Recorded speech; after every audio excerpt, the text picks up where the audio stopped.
And welcome to episode 184 of Zapped to the Past. Oh, this episode really should have been 180, shouldn't it? But never mind. I am Adrian Mills. I'm joined as always by Mr. Graham Raddings. If you haven't listened before, this is a podcast where we discuss games that were released for the Commodore 64. We are using the magazine Zapped 64 as a monthly guide for the games to focus on, but we are in no way affiliated with Zapped 64 itself. This week, we start our look at July 1991 and the first batch of games, reviewed in issue 75 of Zapped 64, along with what was also going on in the UK singles and albums chart that month. Graham, tell us of the strange things that have graced our eyes and ears this week.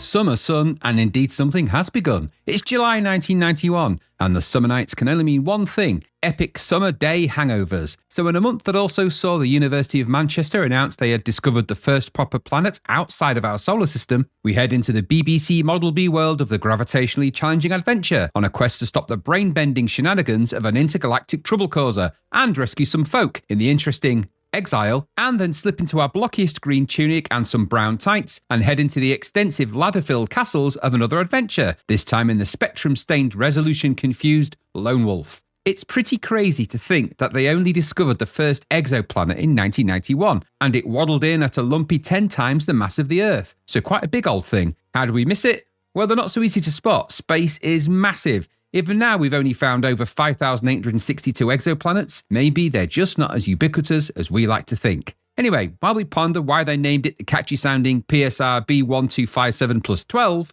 we grab our sneaky toolkit and sneaky tools for some good old fashioned sneaking, as we creep around switching off lights, avoiding alarms and cracking safes in the sneaky security alert, before finally hanging up our best pinching gloves and heading to the pub with a mate for a pint and a good old fashioned game of throwing arrows. This time chucking the regular game rules to the wind and trying out some of Jocky Wilson's Compendium of darts. Good old PSR B1257 plus 12. Thankfully, it was later renamed to something easy to remember. That's PSR J1300 plus 1240. Anyway, at 2,316 light years away, it would take SpaceX's Starship approximately 104 billion years to get there, which is 7.5 times the current age of the universe. So, best pack a lot of underpants for the trip, I guess. Graced? Yes. July, isn't it? Graced. All watched over by machines of love and grace. So July 1991, aren't we, in that July 1991, which means that was the month I was 18, I think. Oh, it was, wasn't it? Yeah, this was your coming of age. This is my 18th birthday month, yeah. This was where you went under the maypole and had to sing Hallelujah to the Wicker Man. Well, yeah, there's that, and I also threw up under a table in Gulliver's and danced to Dancing Queen at midnight. You did. Was that night you were? Was that your 18th? I remember you throwing up under the table and looking under, going, "Oh." Yeah. I don't know what quite happened, but well, I know what happened. I did. It was like 7 bottles of Nuki Brown or something. 7. I wasn't an amateur. You were young. You needed the money. 7 would have filled one leg. I was like a bloody diesel car filling up. It's just barely touching the sides, but it did eventually touch the sides and also the top. Yeah, and the underneath. It was unpleasant. It was I remember nearly getting thrown out, but not, which is always good. Yeah. It always amazed me actually, because like I was 19 by this point. That I'm that much. I'm weirdly I'm not that much older than you, but at that time, that's quite a chunk older, isn't it? I was like a year and a half. Year and a half. Yeah, about that. But yeah, it was. But we were doing all sorts of crazy. 1991 was a mad old summer. That was The Haunting 2, I think, was around then. Oh God, yeah, it was. Exactly. I mean, we won't talk about what that was or is. We don't need to. But we were making crappy films, and that was the first crappy film we made. It was a crappy film, but it was fun. It is. It was fun. Yeah, it was.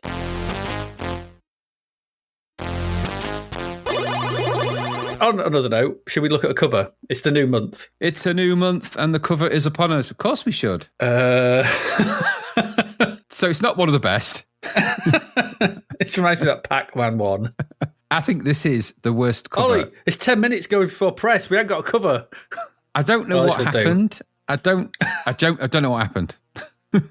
I think that maybe Ali Frey wasn't getting paid by this point, or I don't know. Well, they were paid him by the brushstroke. Yeah. I mean, this is for a cover for Rodland, which I've actually never heard of. No, and it says it's a coin-op, is it?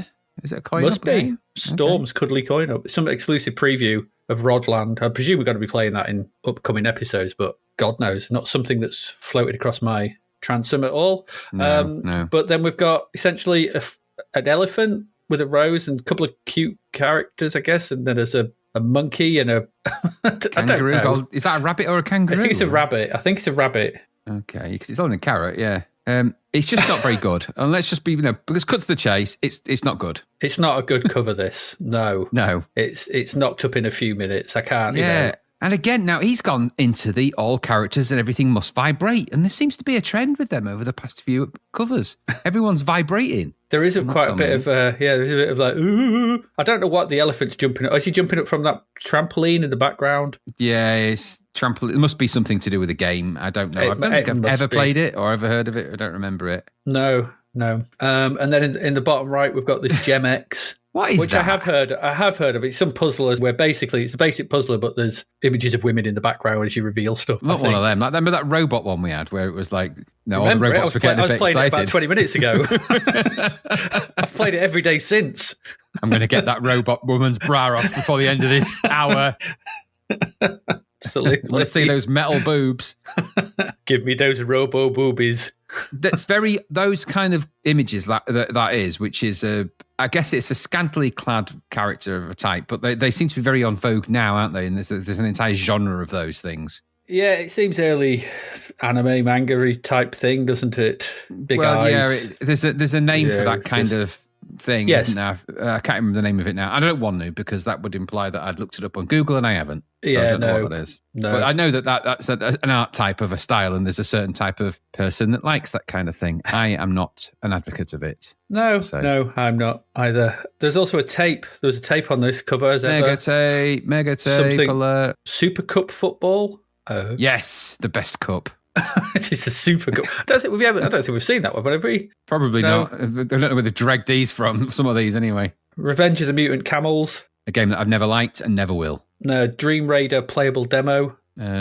Question mark? I don't know. And Thruster Ball. But then it's underneath that. It says Zap Reader Kevin Murphy. I don't know if is that an order.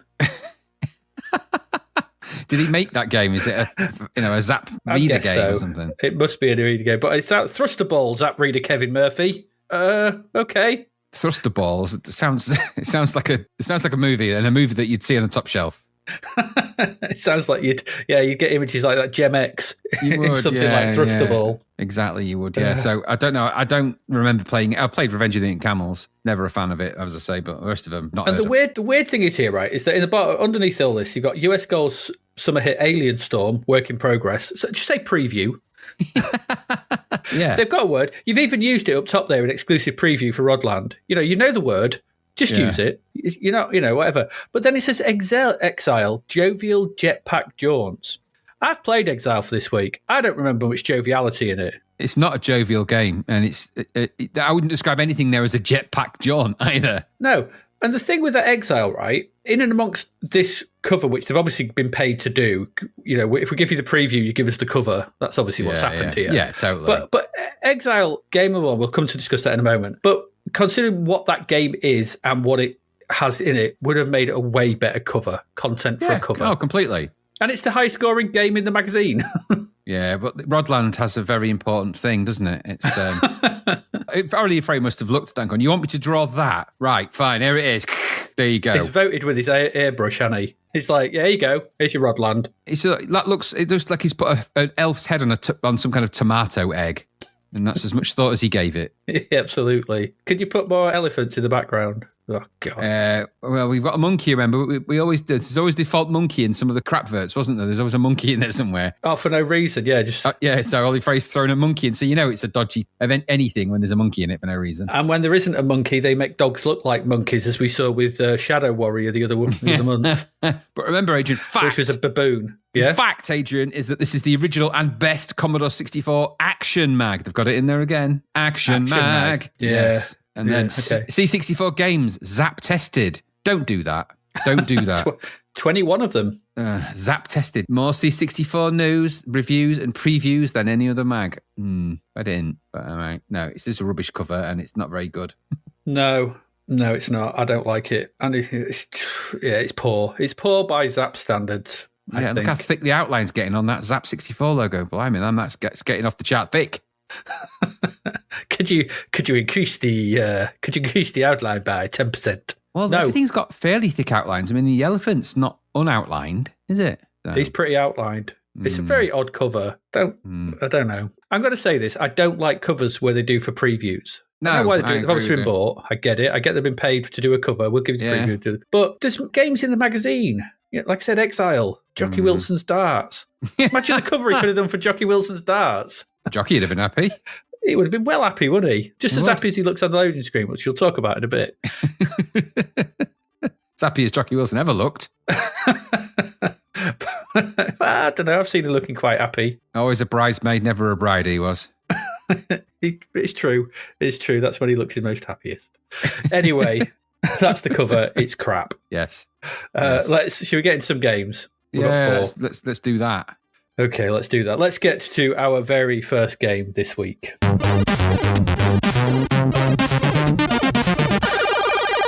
And Graham, it is over to you. It is, we mentioned it because it's so clear on the cover that it's the main game this month. It is the highest scoring game. It is Exile. Tell us all about Exile. All right. Audiogenic published this, which is interesting in of itself. Aye, them it is. $11.99 price, 91%. So creeping up out of those prices. And it was a Sizzler, I believe, also. It was Sizzle. This was coded by Jeremy Smith. He coded Thrust. Do you remember that? Yes. Can't you tell? Just a bit. And Peter Irvin. Well, I say they coded the C64 version of this, and Peter Irvin also did the code for this. They shared the code duties with honor and pride.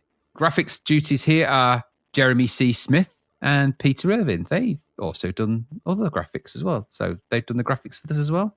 Interesting. Okay. I thought the graphics were by Paul Doherty, but I think that's just the cover, isn't it? The title screen. I think that's the loading screen, yeah. So Exile then. Wow. Okay, it took a while to come around, didn't it? It's a classic space-based arcade adventure game. It's one of the best games ever released. The BBC Micro. Ooh, that's where it's come from. That's the asterisk there. I can see the asterisk in that sentence. Well, one of the best games ever released. Asterisk for the BBC Micro. Well, now, firstly, this was released in 1988 on the BBC Micro and also for the Acorn Electron. Then it suddenly comes out way later on the Amiga, Atari ST and the Commodore 64, and then even later on the Amiga CD32. Wow. And then even later, there were plans for other things as well. How mad is that? So what's Exile all about? What you doing? What you talking about? What is all this about? Well, I have a blurb and I'm going to read it because it's got a story. It's not endless, but it's a story. And I'll press here as much as I can of it. I'll read the first bit. I'm not going to go all the way through it because it's got lots of spoken word and you'll get the idea of it. And then I'll go into the aim of it. So the story so far. After yet another dangerous mission on yet another inhospitable alien planet, you lie back in the commander's seat on the deck of your spacecraft and look forward to being warm and comfortable on planet Earth once again. And I say that again, comfortable on planet Earth once again. In your heart of hearts, you know that one day soon you will get the calling, that indescribable urge to explore new galaxies, discovering new planets and naming them after your favorite cartoon characters. But for now, you tell your commander's seat to recline to near horizontal, call up Earth sound effects, Babbling Brooks 4 on the ship's hi-fi, close your eyes and think of home. Oh, that's nice, isn't it? Lovely. The relaxed, harmonious environment of your ship is suddenly interrupted by a crackling on the speakers. The incoming distress signal message is projected onto the main display screen along with hundreds of seemingly random statistics. Suddenly, the sub-ether comms link is activated. This is Commander Sprake of the Columbus 4 ship Pericles on a mission to colonize the planet Phoebus. Here's the data. The screen in front of you fills with even more numbers. You'll analyze them later, you think to yourself. Don't do it urgently. It's obviously very important. Very. Of course, you know all about the Columbus Force. After all, they gave you the training and experience that had kept you alive so far. They perform the most dangerous part of the colonization procedure, the initial setting up of a base. The rewards are immense, but they work with little, if any, backup. You continue to listen to the disembodied voice extracted from the ether. Very verbiage is good in here, isn't it? We're in real trouble down here. You must help, not for our sake. We may be dead by the time anyone picks this up, but you must stop Triax. Please read this information. The screen flickers. It now shows an old news bulletin about a genetic engineer who was found to be tampering with the brains and bodies of helpless victims. Turning them into ruthless terminators. He called himself Triax. He was convicted and sent into space for punishment, destined to drift helplessly in the infinite void for the remainder of his life. You look at the date of the report. It's over a century old. Surely Triax should be long dead by now. Your thoughts are almost immediately answered by the commander's voice. He somehow managed to land here and start his experiments again. He has extended his own... Can't keep doing that. Well, why does he sound like that? Making my voice. I don't know. I felt I was getting into it. I'm getting into his character. He has extended his own life, although he looks under... Oh, I can't do it now. He has somehow managed to land here and start his experiments again. He has extended his own life, although he looks under 40. He's actually over 150 years old. We didn't initially realize that anything was wrong, since he had hidden himself in the Western tunnel system beneath a seemingly impenetrable door. That would instantly make me think there was something wrong if somebody had hidden themselves behind an impenetrable door. Just saying. Yeah, the planet is riddled with caves and tunnels excavated by an ancient civilization, now reduced to some pitiful imp-like creatures. We set up base in some of the caves away from the vicious winds on the surface. We dismantle a large section of the Pericles for materials as standard procedure for colonizing a new planet. It seemed safe for us to do all of that. The worst thing we found was some kind of giant wasps. But they usually seem to stay out of the way, close to their nests. Don't disturb the giant wasps. That's a bad thing to do. What's the bastards when they're not giant? Exactly. And you know what that means? If you colonize that planet, great, but you're never going to have theme parks because they are just going to, those giant wasps are going to be around those bins like flies around shit, literally. And pub lunches will just be a nightmare. Exactly. Yeah. No matter how many of them you trap under your pint glass, there's always more. Always more. Anyway. You should have with revulsion. You've always hated wasps. That's true. You hate wasps, don't you? I do hate wasps. So this probably is a very real fear for you. For the first time, you regret losing all your weapons in your close escape from the acid creatures of Ravinox 5. Well done. Well done for that. I don't talk about it very much, but I'm not one to boast. Those wounds run pretty deep. But you'll have to try to help. After all, where would humanity be without having the explorers and colonists of the Columbus Force to satisfy its insatiable appetite for expansion? And they pay good money too. You wouldn't need to sell your valuable personal transporter if you could rescue the Columbus Force personnel or avenge their deaths. You listen on intently. I'm sensing a very selfish kind of run through here. We knew something was terribly wrong when our Destinator went missing. Not taking the Destinator. Don't take the Destinator. Sounds like an album by a rock band, doesn't it? It does, actually. Yeah, you've took my one copy, my vinyl limited print copy of Destinator, you evil, evil people. Gary's been after that for years to complete his Edgar Fries collection. Or is it a Def Leppard album, the one that they didn't release? Destinator, Stereo, Pyromania, Destinator. Got Def Leppard written all over that. Anyway, we knew something was terribly wrong when our Destinator album went missing, leaving us no choice but to stay and explore further. We found that the mysterious western door had been opened. The entrance to Triax's domain. The screams of the doomed exploration party still seemed to be echoing around this hateful place. They had our plasma gun and the latest PX-312 blaster weapon with them, but it did no good against the sheer magnitude of Triax's evil creations. You have heard of the PX-312, but have only dreamed of possessing one. It emits a blast of energy in all directions without affecting the user. If only you could find it, and the plasma gun too. You'd have to get through that western door first, though. Sensing heavy plot contrivance there. Anyway, final hurdle, here we come. There are terrible creatures down there, the result of Triax's vile experimentation. His lab is very deep down. He is creating a race of maggot creatures to infest the universe. It's an unfortunate sort of shape, really, that, because that's not... That's rubbish. They're not going to do so well. I've infested everywhere, sort of thing, with the maggot. What can they do? Not a lot. Eat dead flesh. Exactly. And all of the Icelandic fishermen have gone, maggots, you say? Giant maggots? We catch fish with them. Good. They don't fish with maggots, and they don't talk like that. But, I'm just paraphrasing what I know of Icelandic fishermen, which isn't much, clearly. I know nothing about Icelandic fishermen. Weirdly enough, you can pick up a giant fish in this game. Anyway, let's just, we're near the end. So his lab's very deep down, we established. He's creating a race of maggot creatures. Like I said, he has a giant machine manufacturing them, a maggot machine. The evil bastards made a maggot machine, a giant maggot machine. The one thing we didn't want to happen once again. I would have settled for him making a machine that manufactures smaller machines myself. Which then produce smaller machines. Exactly. He must be stopped. Add an into fractal infinitum. Anyway, it's a giant machine manufacturing. You must destroy it. You must be stopped. Anyone, you must come for pity's sake. So you got to get the Sprake's voice. Up to now, the unnaturally calm voice of a condemned man seems to lose control. There are confused noises in the background, panicked voices intermingled with sporadic ISA shots. Sprake barks out some futile orders in desperation. Then there is a loud crashing sound, followed by a still silence, and then you hear the distinctive words, "They're at the door! They're coming in!" Ah! Not really, I made that up. That's just from Zombie Flesh Eaters for reference. You hear distinctive... Gibbons! Gibbons, where the hell are you? This game would take a whole different term if Gibbons came in. People are going to wonder what the hell I'm on about. You hear this distinctive sound of a transporter materialization, then a new voice filled with evil and malice. "Finally, I have you, Sprake. You and your surviving crew will make fine fodder for my experiments. Humans are so much more interesting. Earth person who is so easy to possess.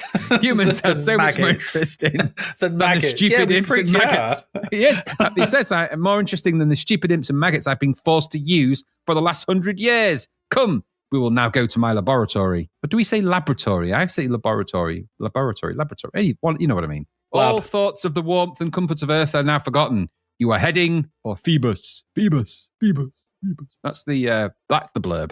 Good I have no idea what's going on. So that was because that came as like a proper blurb, like with this. So it came with like a little mini story novella. It's not that big, but that's what it came with. The aim of the game then. When the game begins, you will find yourself on your spacecraft above a spacecraft. In your spacecraft. You're in a spacecraft. That's what we're calling them now.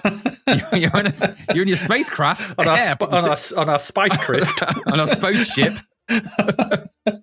This game called Exile. Exactly. So, right. When the game begins, you'll find yourself in your spacecraft above the planet Phobos. You will see Triax materialize and steal your destinator. Not the destinator. Your ship is helpless without the destinator. There is no other way of tracking the subspace fractures which make intergalactic travel possible. That ain't easy to say. The ultimate aim of the game is to destroy Triax's maggot machine, recover your destinator album, and bring it back to your ship, at which point you will blast away from Phoebus. You will get a large bonus for each member of the original landing party that you rescue from captivity in the process. But you can complete the task. There are many problems to overcome and puzzles to solve. There are often several ways of doing something. You must explore as much as possible, and you may experiment freely with anything in the environment. If you find yourself stuck, go back and explore. There may be something that you missed the first time. You could also try reading this manual again. Please don't, since it does include many helpful hints, and you get a free copy or tape copy of the Destinator album if you do succeed. You don't.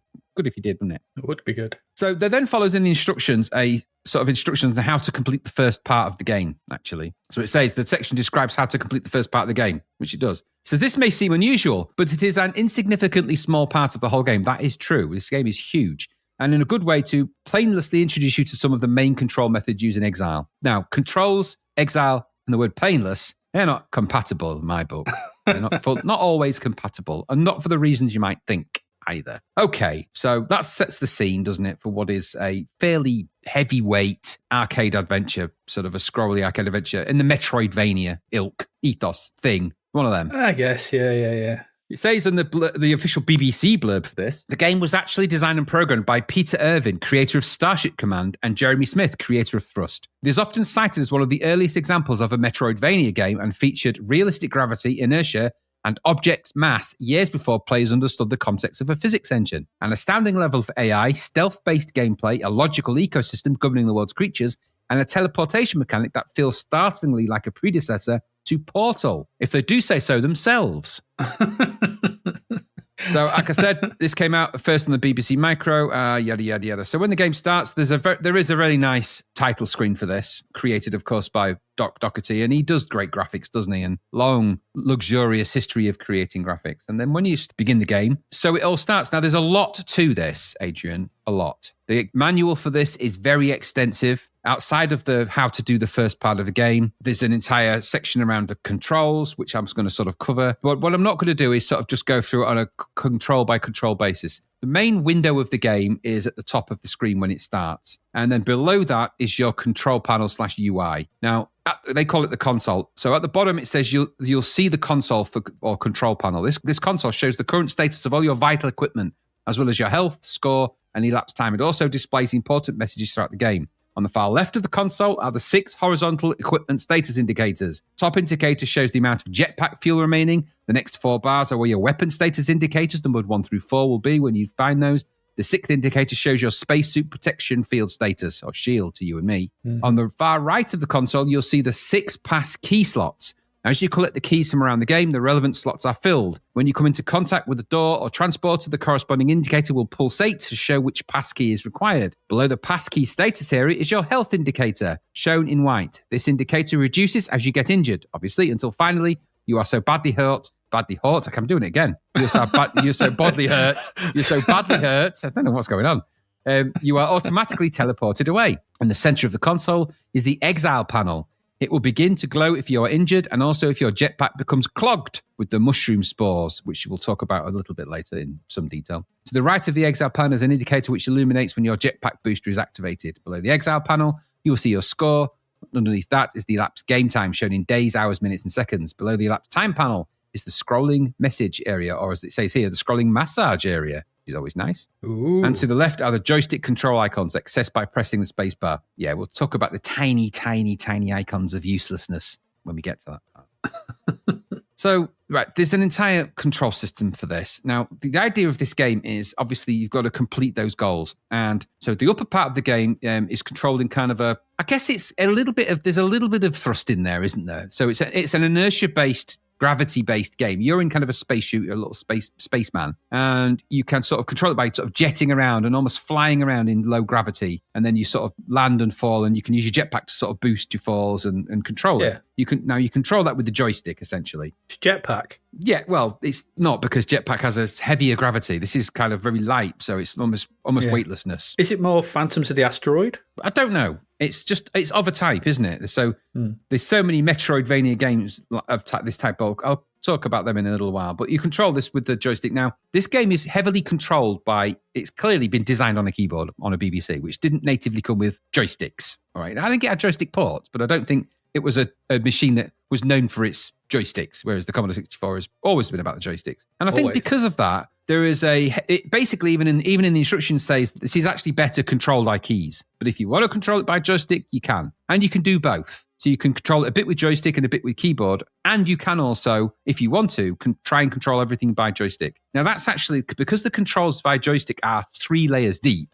So you fly with one set of controls, then you press the space bar when you're stood still and it'll change to the pick up, drop, maneuver things around controls. And then you press the space bar and there's some more. And these are where I said when the little icon menu appears. So when you press the space bar, a tiny little 9-grid icon appears where you can do things by pressing the fire button and moving the joystick in the direction, and it will illuminate. Now, there's no way you're going to know what those icons mean because they're one character high and they don't really look like anything. It looks like mini hieroglyphics. So you're actually better off. The better way to begin your journey in this game is to follow that initial guide that tells you how to work the controls and use the keyboard controls. And there's some key ones that you'll use throughout this particular process, one of which is to set your transport controls so you can transport back, and I'll talk about that in a bit.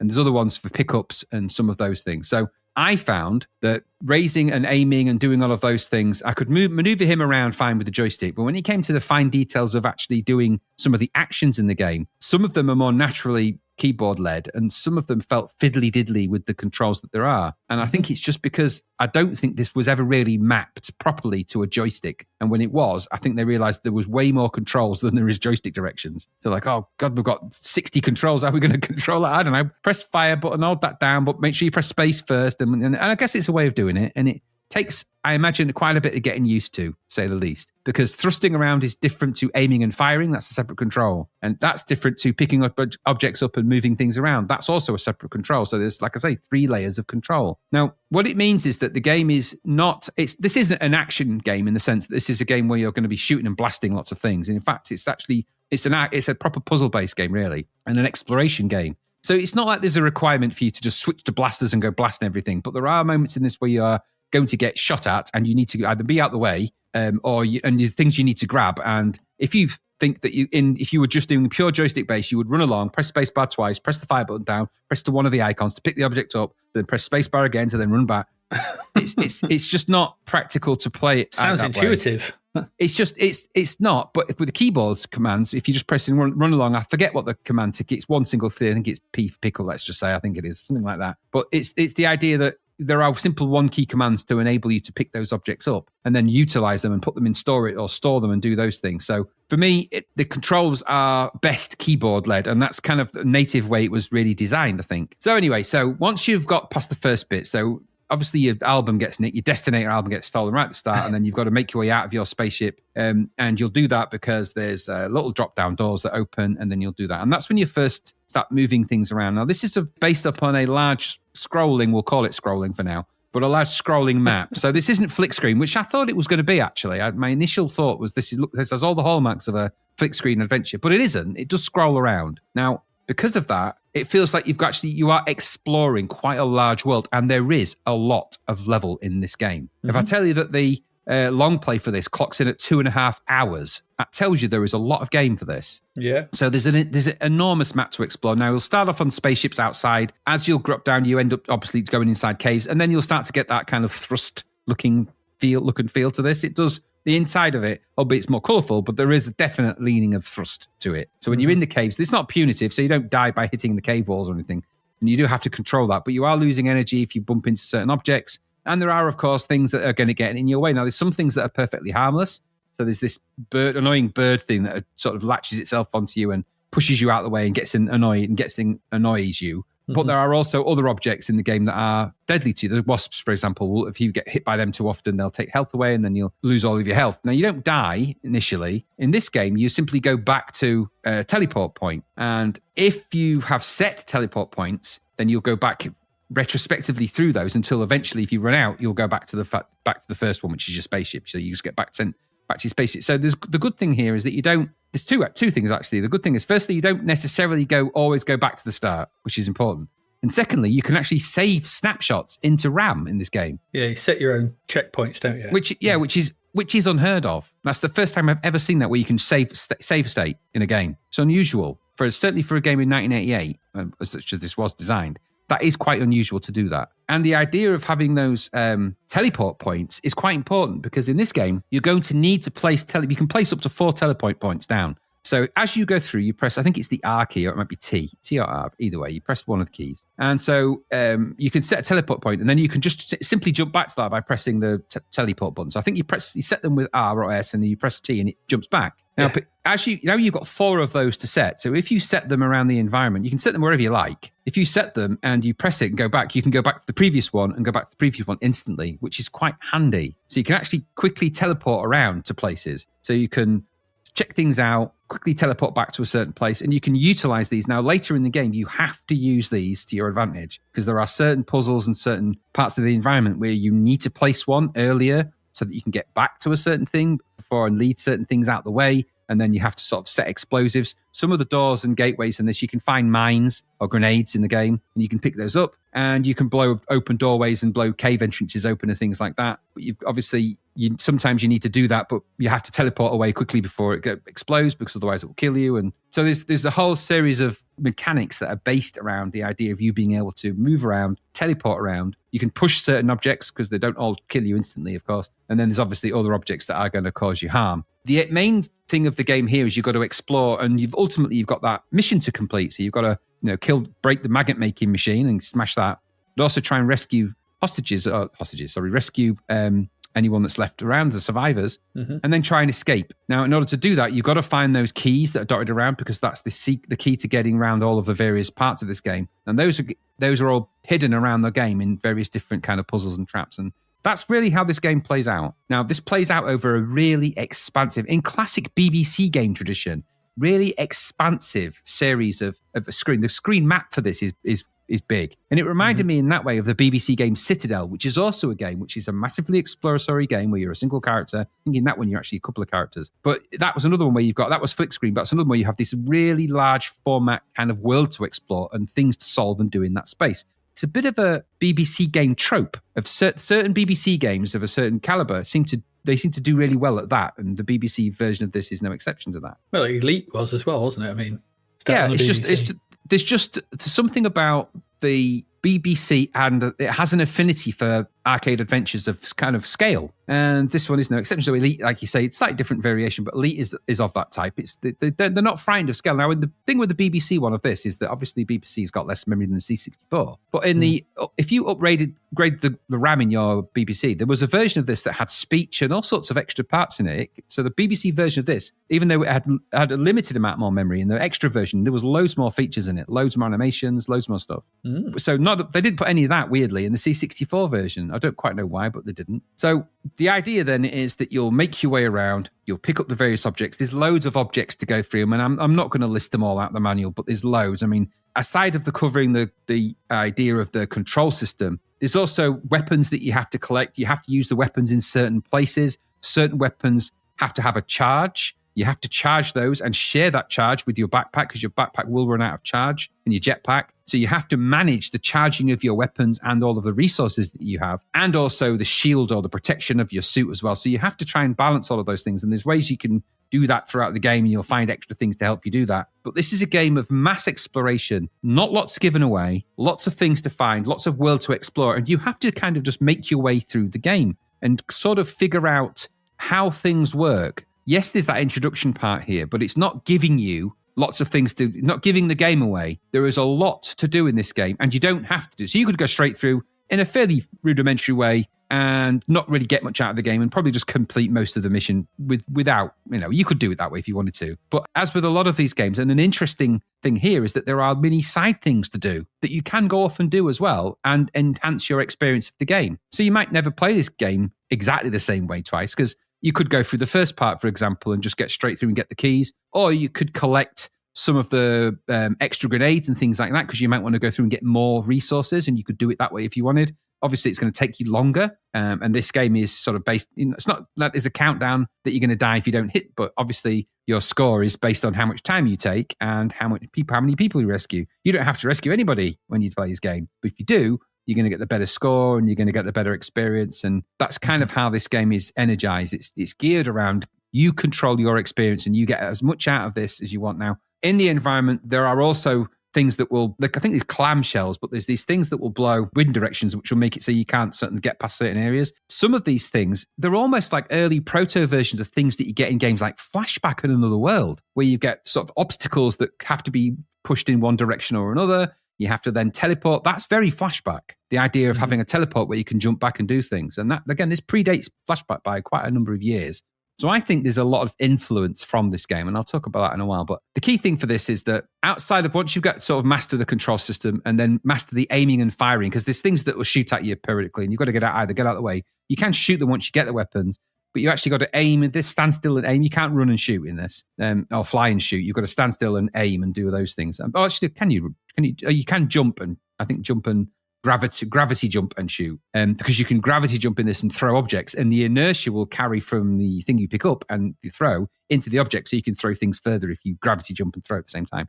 So there's little physics additions to this as well. So this has got a kind of a physics quotient to some of the puzzles, and you need to use that logic in this, because some of the puzzles in this, unusually for its game type, are physics problems. And later on, you have to kind of deal with physics problems. Now, that isn't something you come across until later versions of Portal 2. The combination of teleporting, puzzle-based problems, and physics problems, they're unusual for a game of this age. It's unusual to see those in something like this. So there's nothing, if not a lot of ambition in it. How does it play? Well, it's a large game in this, isn't it? Like I said, clocked up at 2.5 hours in a long play. Classic BBC-type game by Origin, like I've said, and a game type we've seen loads of. Another Metroidvania game. And just to give you an idea of what they're like, so Iraq, Black Magic, Cauldron 2, Draconis, Exile, of course, Heroes of the Golden Talisman, Impossible Mission 2, Knights and Grail, these are listed off Lemon, Leicester, Montezuma's Revenge, Pitfall 2, Power Glove, Rad Warrior, Sacred Arm of Antiriad. The list could go on, and there's probably dozens more you could think of. Those are the ones that are just listed under the Metroidvania category in Lemon. Give you an idea of the kind of sense of game this is. I would say there's also hints of things like notes of Yesod in here, and games like that sort of Spectrum games. The Spectrum was another game. These early format arcade adventures tend to lean into this kind of big cave worlds to explore. You're the single spaceman in this kind of depressing environment with a bleak story to try and follow through. There is notes of Yesody vibes about this as well. But this, again, I think it predates that maybe. It actually probably doesn't, actually, thinking about it. No, it doesn't. No. So This probably owes a little bit to Nodes of Yezod. It's of that type. And with big ideas like this and the lack of immediate joystick on the BBC, that comes that more keyboard-friendly control system. Now, I don't know that I sort of got used to it. I used keyboards primarily for this. I even controlled up, down, left, and right with the keyboard in the end because it just felt like a more natural fit. And I got quite into this. I got quite far. That joystick and spacebar for multiple options just did my head in within seconds. It was too fiddly. And when there was later on in the game, you get some quite time-pressured situations in terms of you need to do a thing before a thing. And standing there fiddling around with space bars and joystick controls, no, it's not going to work with that. No. But let's be under no illusion. There is a very well-designed game under all of this. Flying around the game world and navigating is interesting in a game like this because it sets a good scene. There's lots to explore, and I mean lots. I love the idea of leaving those teleport positions and having a trail of them around. That's clever. That's a really clever idea in a game like this. We've never seen it before. We've never had a game where you can leave a trail of teleports that you can go back through and systematically go back and reverse and reverse and reverse. Nor is there a game that features save states like this one. Because if you press F7 on the keyboard, it goes to the menu and you can just save your game state. And if you feel like you're going to do something brave, you save your game state. And if you try it doesn't work, you load your game state back in from memory. Remember, this is saved to memory. This isn't saved. You can save it to the disk as well, tape, but it saves to memory. That's really unusual. Unusual. Yeah, it is. Yeah. Mm-hmm. So I think that's a clever idea. Games like Flashback and things later utilize that kind of thing. Using this to beat the puzzles and challenge of the game, it does have those proto hints of Portal to some extent a little bit. So be under no illusion. While not something that was super famous on the C64, this game, I think, really is ahead of its time in some of its ideas. The ambition. And there's a lot to do as well. Loads to explore, things to pick up, weapons to find, items to use, places to be, maggots to kill. There's loads of stuff, albums to find. Loads of stuff to do. And of course, there's all multiple ways to do the game. This has freedom to it, a freedom that doesn't often come across in a game of this type. A big arcade adventure, normally they're kind of rote on the C64. Take the thing, to pick up the thing, to do the thing, to go under there. You could do this any way you like. You don't have to do it in any order. You can just try and find there are things that need to be done at certain points, but there's no time scale to them. So you can pick up things and do things. It's clever like that. So like I said, lots to do. You do need to set time aside, get your mapping pens out, and then really lean into this game to get the most out of it. It has a really nice atmosphere, and the graphics are typical C64 medium res, but passable enough, I suppose. But remember, the home of this is the BBC Micro, and that is the de facto version. The C64 version is obviously a bit wide of pixel, and the colours seem less bright than the BBC by quite a margin. This is quite a dull-looking game. Also, the scrolling, it's inexplicably worse on the C64. Way worse than the BBC. I mean, the BBC doesn't even have a chip for scrolling, but it still manages to do it better. So I think this is leaning more into that pound-for-pound conversion of into a 6502 from Z80 or whatever. I think it was still 6502, but either way, it's pretty much a straightforward code conversion as opposed to one that's leveraging the C64's powers. The end result is kind of a jerky experience that I found a bit grating over time. It's a personal thing. The controls were okay directionally, and the inertia and gravity, etc., worked pretty well, all said and done, giving it a kind of decent control. There's nice animations on the characters, such as they are too. They're not big in this, but they're animated well enough, and he flies around and he leans a lot and falls over a lot and things like that. It reminded me of another game that we had that was like that, but at least this one sort of rights himself on his feet a bit more than just landing flat on his face all the time. But there's nice physics underneath all of that, but those physics do come with a price, and the price here is jerkiness. The idea of pressing space for some of the controls, and again, no, I don't like that. Just stick with the keys. I think if you're going to try and play after this, it isn't necessarily the kind of game that needs lightning reactions anyway, so I don't think that's bad. But this isn't, this is a thinker, not a shooter. But I don't know how easy or whether you'd ever get used to those joystick controls if you just wanted to try and play it on its own that way. But I guess they are what they are. So there is a very good long form arcade adventure in here, deeply in familiar Metroidvania territory, but about 3 years late to the C64. It's a good solid game of this type. My chief gripes are really cosmetic in terms of the controls and the horrible UI around them, and the scrolling, which, well, you've heard me moan about scrolling so many times, now you're probably bored of hearing it. But I like what I played here. These games, when they're done well, they kind of have a really long-lasting appeal. This is considered amongst one of the most important BBC games there is. And I can see why, actually. Loads of great ideas. It's what the BBC kind of is famous for. Games packed with ideas. I like that about it. C64 one, it simply isn't as good. This isn't the platform that you're going to play this on. Go and play it on the BBC, if I were you. But the game is all in there, and of course there are plans for there were plans for a mobile version, which didn't happen. So there was a plan. It was called Exile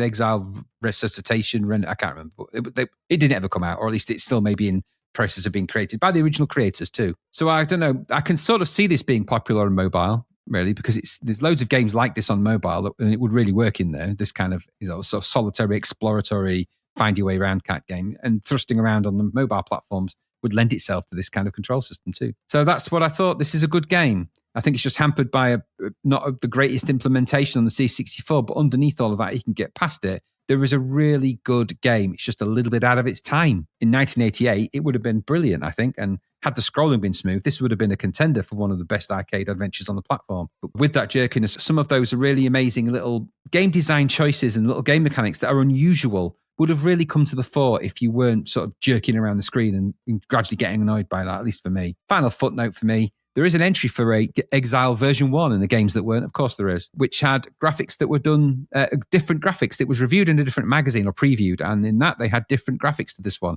So the original person who did the graphics obviously was replaced at a certain point by whoever final graphics, and it sort of shows. So there is quite a difference in those. But the real heart for this is the BBC Micro, I think. The Amiga version, I imagine, was probably quite popular, but probably over Amiga'd, I imagine. So there's lots of too many graphics in it, too many notes in that one. But the C64 version, well, if it's all you want to play, I would give it a go, because if you like these kind of games, you're going to dig it. It is very, very good. I think it's just a little bit, I don't know, just I felt for me, it's a little bit too late into the C64's life cycle to not have things like smooth scrolling and things like that, when we've seen so many games that really can do that, even on this scale. But that's my only gripe. Other than that, quite a nice game, actually, worthy of its sizzler. And I think the scoring was about right in the 90s, low 90s. But what about you? Well, I knew it reminded me of something when you see one of the guys behind it made thrust, and the game and how it controlled made a lot more sense. It's an ambitious title on the machine. I applaud the scope.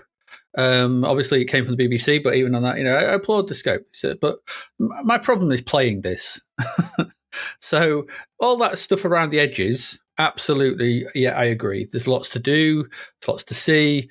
You and me and you. There's loads going on, and there's lots of clever ideas in the save states, in the teleporting, in the use of physics, in how you approach things. All great, but the controls and the inertia and the main way the player moves, I just found incredibly annoying. I just could not get on with it, no matter which keyboard, joystick, whatever I tried.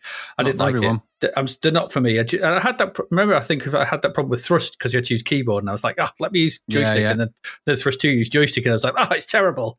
There's something about this, I don't know. Anyway, amazing physics on the C64. I just don't enjoy this control system, because then you couple it with the scrolling, and as you said, which is really jerky and doesn't move when at the right. There's something wrong with it. It's hard to put my finger on. It doesn't always move when you expect it laggy, to. Isn't it? It's laggy, it's jerky, yeah. And so I just ended up bouncing off things and not being able to control it, and didn't know where I was going. Sometimes I'd be laying down at half the time when I was like adjusting and thrusting. I was like, why am I laying down? What's going on here? And then I found myself just wandering. Once I got through the thing, I'll come to another bit in a moment. I just found myself wandering through boring caves and endless mines. I was like, what's going on? Where am I? And they don't look particularly interesting. The graphical style of this is big square blocks of stuff, of pixels, and it's like, okay. So I followed the instructions. Off its time, isn't it? Yeah. Yeah, I followed the instructions. It's a BBC game of its time, yeah. So the first time I followed through the instructions to get through the first bit, I accidentally set off the grenade before the door. Uh-oh. And then I was stuck. I was like, there's only one grenade up top that I could find, and you need to blow a hole in that door underneath the gun. There's more than one grenade. There's loads more. Oh, I couldn't find one. I was looking for loads. I just looking for loads anyway. Explore. Man, it's getting annoyed by the controls by this point. Yeah, well, I couldn't find any because I went wandering about. If you go to the left, you get blown back by the wind. If you go to the right, you get blown back by the wind. And then there's a hole you can get down, but you kind of float in it. And I was like, I don't know where else to go. I was like, where else can I go? I don't know. And so I just got started. I restarted it because it's right at the beginning. Okay, so then I got through it, and I was just like, I went to pick up a gun, but instead of picking it up, I kicked it off a ledge. And then it fell forever. For miles. Yeah, it does, yeah. I was like, what's going? And I was just going down, and I was like, God. And then I did get the gun, and then I couldn't, I didn't understand the instructions. I read the instructions, and I was like, I don't understand these.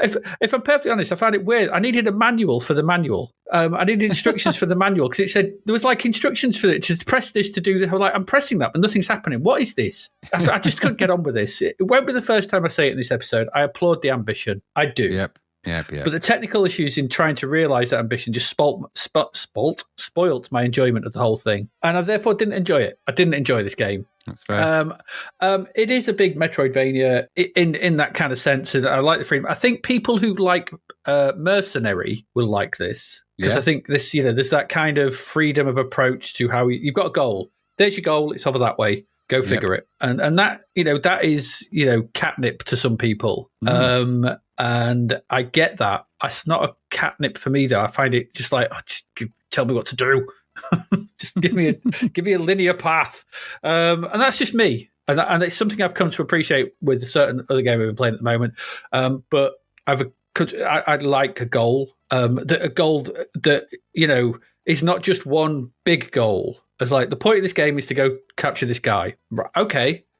So what are the steps that, well, we're not going to tell you the steps. You can figure it. I'm like, I don't want to figure it. Just tell me. That's just me. So me and this game don't get along, and that's why.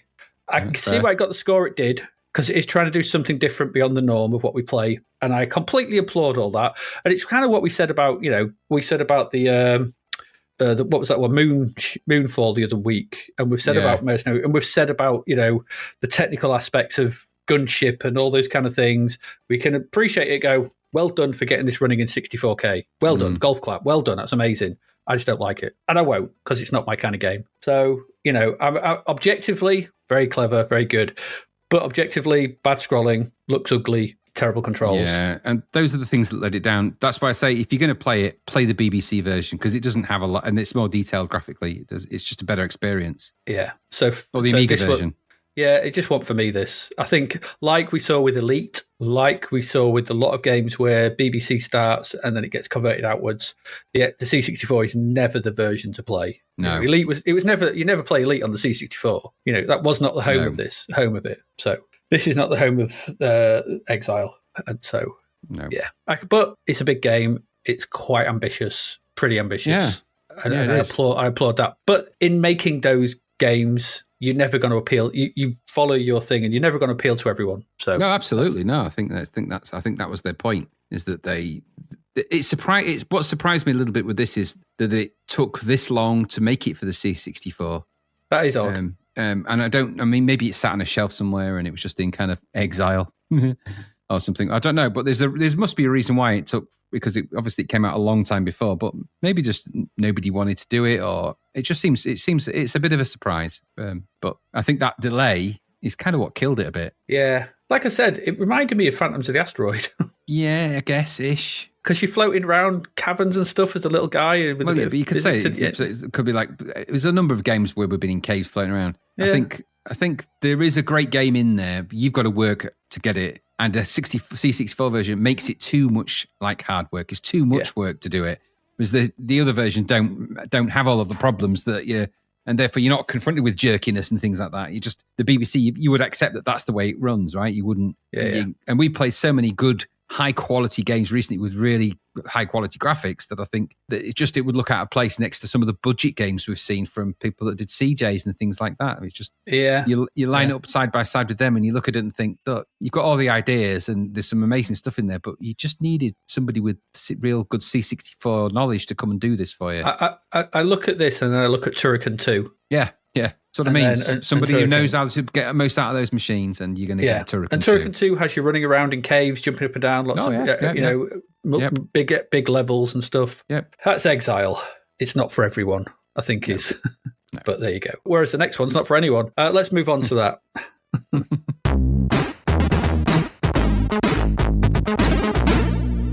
Because our next one is Lone Wolf. Lone Wolf, Graham. This is another attempt at turning the popular fantasy game books of the time into a video game. And now, after playing ninjas in the Way of the Tiger games to various levels of competency, you get to play as the titular hero, Lone Wolf, to give it its full title, Lone Wolf, The Mirror of Death. Dun, dun, dun, dun, dun. $10.99 this, 29%. Chihuahua. I know. Another one published by Audiogenic. They're back, aren't they? In much release form. They sent a package to Zap with the 6 games in one brown envelope, one padded envelope. This was designed by Ian Upton, If you remember, we've seen him before. He designed Loops. Oh, yeah. That? And he also designed Mike Reed's Pop Quiz and Emlyn Hughes' Pub Quiz. Oh, yeah, they weren't very good. No, they weren't. The producer is our old friend, Mr. Micro. And the coders were Gary Patchen and Rob Nicholson. Mr. Micro and the coders have given us such treats as Karnov, Willow Pattern, Strikeforce Harrier, Sporting Triangles, and the Port of Menace. No, that music's going around your head now. Yep. Anyway, badges of quality, that lot. Badges of quality. Oh, absolutely. Karnov. The music here is by Mr. David Whitaker. There you go. Can't you tell? Yes, you can. There's no loading screen that I could find. So when the game loads, well, we get a very Spectrum-esque front end. It's got the game's UI at the top and bottom. There's the name of the game underneath the sort of top UI. And then you can start the game with 1, change the music and sound effects to effects only or music only with 2, and select your Kai skills with 3. You always know when a game's come from the Spectrum and have done little to change it, because when you see a screen like this, colours of yellow, cyan, green and white for the text, it just looks like a Spectrum game. Yep. And it's like, ugh. And also having to press number keys. Yep. Reeks of Spectrum origination. Reeks of it. Choose your Kempston. I mean, player. Yeah, absolutely. Always rubs me the wrong way. Just rubs me the wrong. Just assume we've got joysticks. Okay. Yeah. Anyway, these Kai skills, what are they all about? And what's all this Lone Wolf about? Anyway, who's Lone Wolf? Why got a game? Who is he? Who is he? I don't know. Who the hell are you? So briefly, Lone Wolf was one of the decent alternatives to the main Fighting Fantasy series of books. Okay. These were created and written by Joe Dever. He sadly passed away in 2016. There are presently 31 books in the series. Wow. I know. I didn't know there were that many. The books follow the story of Lone Wolf in the land of Magnamund. And Lone Wolf himself is the last of the warrior monks known as the Kai Lords. This gives them magic powers alongside their skill with swords and other stabbing weapons. They were good books, actually, the Lone Wolf stuff. I read a few of them when I was sort of back in the day when I was looking for alternatives to Fighting Fantasy stuff, and they were actually quite interesting. Bit of different sort of vibe and feel to the sort of Fighting Fantasy books. They also spawned the Grey Star series of books. They were also good, although I only ever got the first 2 because I could not find the third one for love nor money. So I never knew how that story finished. Along with the Avenger books, which I thought that these ones were the really only solid alternatives to the more popular Final Fantasy books. Fighting Fantasy books, not Final Fantasy, Fighting Fantasy books. I've been saying Final Fantasy, I mean Fighting Fantasy books, obviously. That's what the Lone Wolf books are. In the instructions for this, I'm not going to read it. There's a big preamble. Which, I'm not reading. But if you know the kind of sort of stuff, it's the background lore, background to the story. It's what you always used to get in the Fighting Fantasy books and all these kind of things. It's that kind of stuff here. The back of the box gives us a nice précis of the whole thing, saying, in the Mirror of Death, you control Lone Wolf, the hero of Joe Dever's award-winning series of role-playing books. Armed only with your sword and four carefully selected Kai skills, you must fight your way past the guardians of the evil tower of Kazan Gore. Only you can restore the Kai to their former glory. It's nothing to do with this game. Choose your skills wisely, for you will need them all in your quest in this, the ultimate combat adventure. Combat adventure. Did you feel this was the ultimate combat adventure, Graham? No, I didn't. That background doesn't actually tell you the plot. So what you've done is you've smashed the Mirror of Death up, all right? And, 7 years bad luck and all that. You've released 7 unearthly creatures who have taken flight out of the mirror and holed up somewhere in the tower of Kazan Gore. And each one of these is armed with a shard of the mirror for crafty sprite-based purposes, I think. You must track all 7 down and destroy them. And that's the plot of the game. That's it. So you go explore this tower and kill the 7 demons that have escaped from it. There you go. So on the title screen, you can select 4 Kai skills from 8. So if you press 3, this takes you to the screen where you then use left and right on the joystick and fire to select them. God, if they could do this on this screen, why not on the main screen? Consistency, people, consistency. Anyway, these Kai skills, there's 8 of them, and they are thus. There is Psi Surge, that's PSI Surge. Over the centuries, the Kai evolved the ability to transmit a mental force that would stun or even temporarily paralyze a foe. Use this force sparingly. because it will drain your psychic energy. Beware opponents who have the power of Mind Shield. To use Psy Surge against them will not only prove useless, it may also prove fatal. You can also have Mind Shield, that's the second power. The Kai developed the skill of Mind Shield as a defense against Psy Surge, in case it should ever fall into the wrong hands. Indeed, as the demons that guard Kazan Gore can take the form of a Kai warrior, so can certain of them call upon the Kai skill of Psy Surge. You've got to bounce it back at them, basically. Then there's Animal Kinship. You were wisely named Lone Wolf, for it is within your abilities to create within the mind of your enemy the vision of a wolf. So terrifying that it will be transfixed to the spot. Then there's invisibility. No weapon can confuse your enemies more than the ability to become invisible. By moving quickly and striking first from one side, then the other, you can fill your foe with fear and confusion, like Mandrake, as he strikes out randomly at his unseen opponent. Sixth Sense. Without the skill of Sixth Sense, you may find that you become lost within the fortress. Divinity. Just as you may become invisible, so may certain of the demons. This skill allows you to divine the presence of a demon who would otherwise be hidden from your sight. Then there are weapon skills. I think they're running out at this point. This skill allows you to wield your sword more quickly and effectively. I had that. I didn't find it did anything. Then there is healing. The power of healing is a valuable skill that will, if you choose to take it with you on your quest, allow you to recover more quickly from injury or exhaustion. Note, there is a limit to how often and for how long you can make use of any skill. Ensure that you use them wisely. Okay. Once you've chosen those, it's back to the main menu. Press 1, starts the game, right? Okay, and at this point, I'm going to ask you a question. I'm asking you a question, Graham. Did anyone want Highlander, the flick screen adventure? Nobody wanted Highlander, let alone another version of it. Did you want Highlander? Did you want it? I'm guessing Thank no. God there was only one. That's what we were all thinking of that. yeah. But I'm guessing no, but tough, because that's what you've got here. That's what it feels like. That's what this feels like. The game starts with you falling down in a room and you instantly be beset by a door. It's like a door attacking you, I think. And there's a goblin spitting flying stars at you. The goblin's up on the wall. The door's on the level you are. There's flying stars flying at you. You're instantly getting attacked. The graphics are chunky. There's a big, chunky main character who looks nothing out like what I imagined Lone Wolf to look like. When I remember the drawings from the books. In the books, he's all like thin and got a hat and everything. In this, he's 64 chunked. Controls for this, left and right to walk, up and diagonals to jump.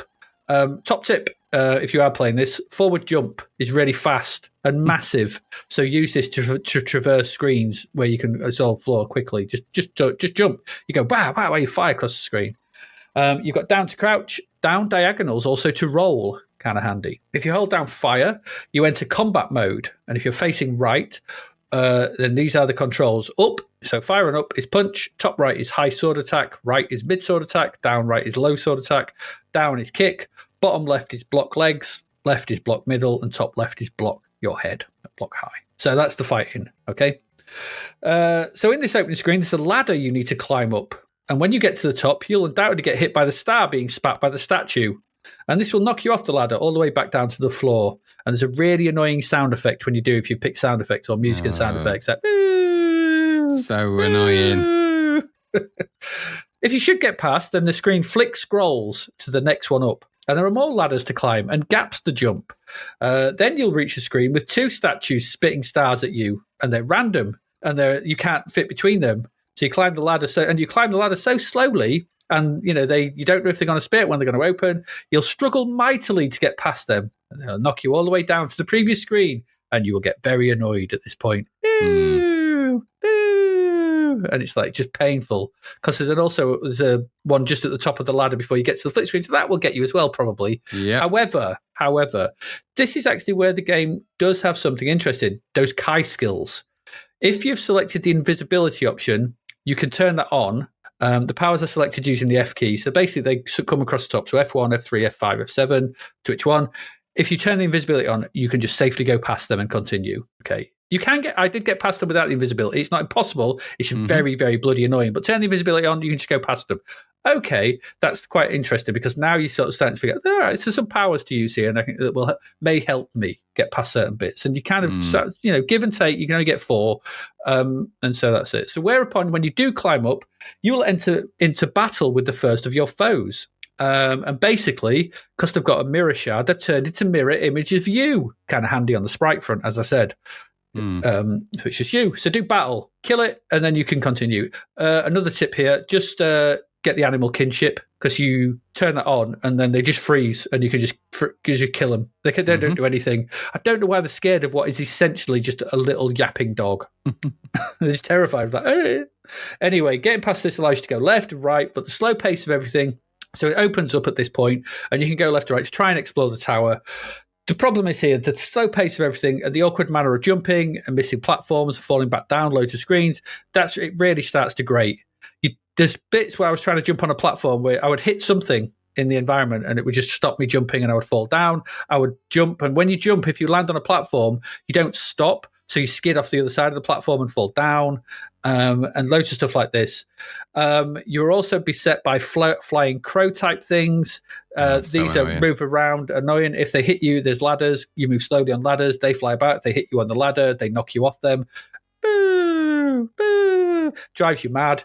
And you just give in, really, because it's a tedious, dull, boring game that's been done loads better in loads of other games. We've seen this done 1,000 times better with loads of other stuff. Last month we had Moon Shadow, not a perfect game, but way ahead of this. Way ahead. You go back to other games like Antiriad, way better than this. Or if you want a kind of sword fighting adventure game, go play Usagi Yojimbo. Yeah. Okay. Yeah. Just that. And they're like, you wonder why anyone would bother with this. It's not Lone Wolf as well. This does not feel like a Lone Wolf adventure. I've read the books. No. This is not a Lone Wolf adventure. The UI for the game is at the top and the bottom. It looks straight out of the Spectrum. It's got icons showing which powers you have chosen. There's color clash, what looks like to me on them. The score at the top. There's 4 wolves at the bottom with your health bar. When you get hit, the wolves seem to be suffering from serious ticks and a bit of mange, I think. They just keep going, They do, yeah. I don't know what's going on at the bottom. What's up with them wolves?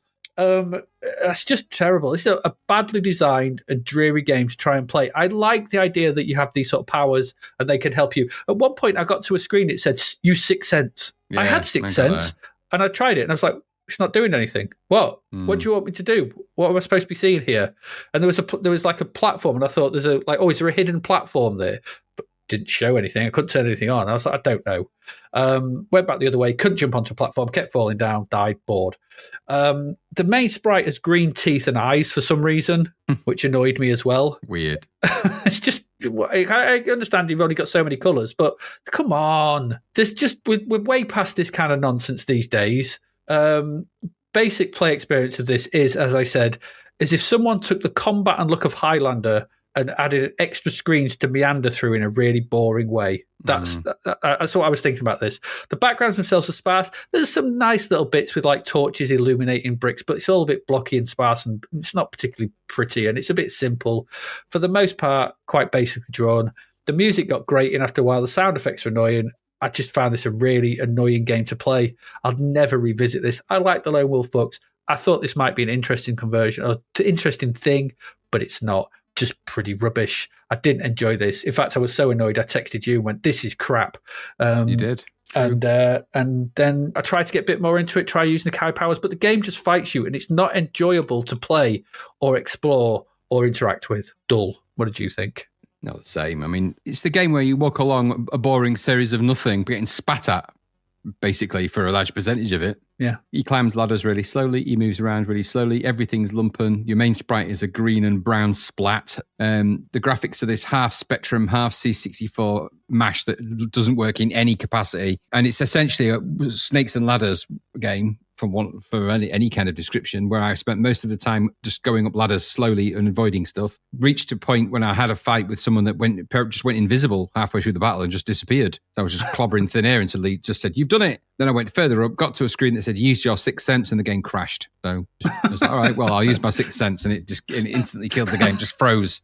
So it was just a game that felt bodged together, piecemealed at best, no real thought. It's just an uninteresting game and an expensive one at $10.99. So I don't get where you're coming from with this. There's so many better games, budget games even, that are way better than this. This is just a piece of rubbish, isn't it? It's not good. No. And there's the one redeeming feature, which is the sort of ability to have special powers. Well, games like this type have had special powers in before. Just go and play Antiriad or something like that. It's way older and it's way better. Or if you want a game where you want to explore in a more interesting way, go and play Cauldron 2. Or any of those kind of games are better than this. Zamzara is better than this. There's loads of them. Loads and loads and loads of them. The Draconis is better than this. Go and play any of them. Just don't play this one because it is utterly reprehensible. Pitfall 2. No. There is nothing I like about this. And in fact, plenty I hated. I hate that look of those Spectrum graphics on the C64 when they can't be bothered to the point when they just use the same color maps and it doesn't map across. Obviously, it doesn't.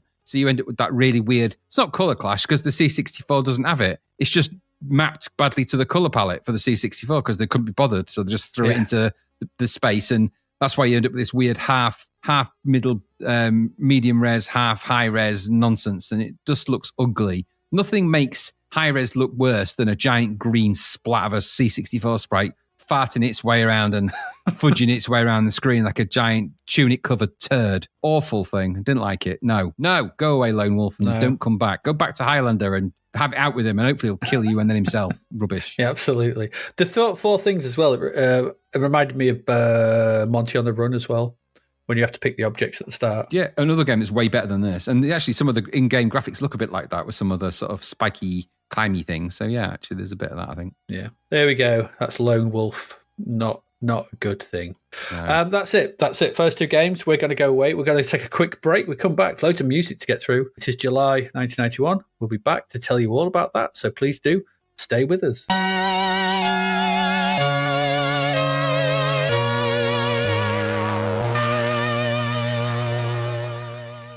Yep, we're back. July 1991 for music. Well, the number one single, and just cut and paste this for the next 4 months. Yeah, it's there for a while. Because we've got it. It's Everything I Do It For You by Bryan Adams. God bless Robin Hood. God bless Robin Hood. God bless Robin Hood. I'm going to cut your heart out with a spoon. He was quite good in that, though, wasn't he? That was good. That was Alan Rickman. Yeah, I like the film. We'll get to the film.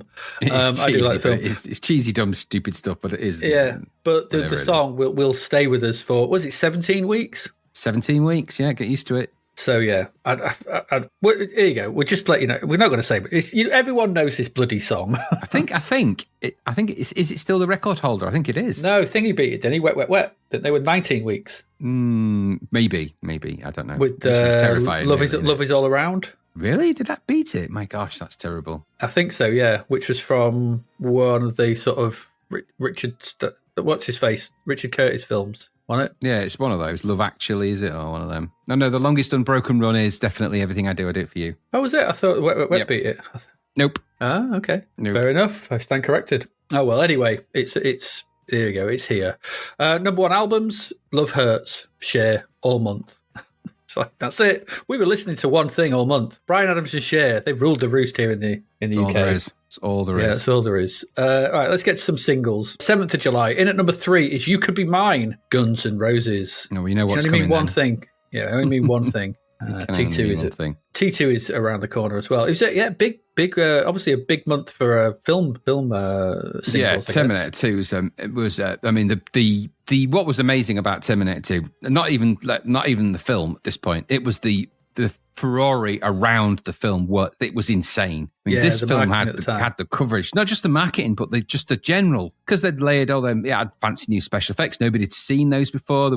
We'd all seen those snapshots of the T-1000 morphing into that thing, and it just blew your mind when we saw that. I was like, "What the hell is that?" This was next level special effects. Nobody had done anything. I know there'd been hints of it in what do you call it? The Abyss. The Abyss. But Terminator 2 it's a whole new level of compositing and special effects work. And nowadays it looks kind of, some parts of it look a bit dated now, obviously. But at that time, and so when this came out, this song, and the video had bits of the film in it, it was kind of, you were glued to it because there was just the conversation around Terminator 2. It was people were talking about it months before it even was a hint of anything. Yeah. I think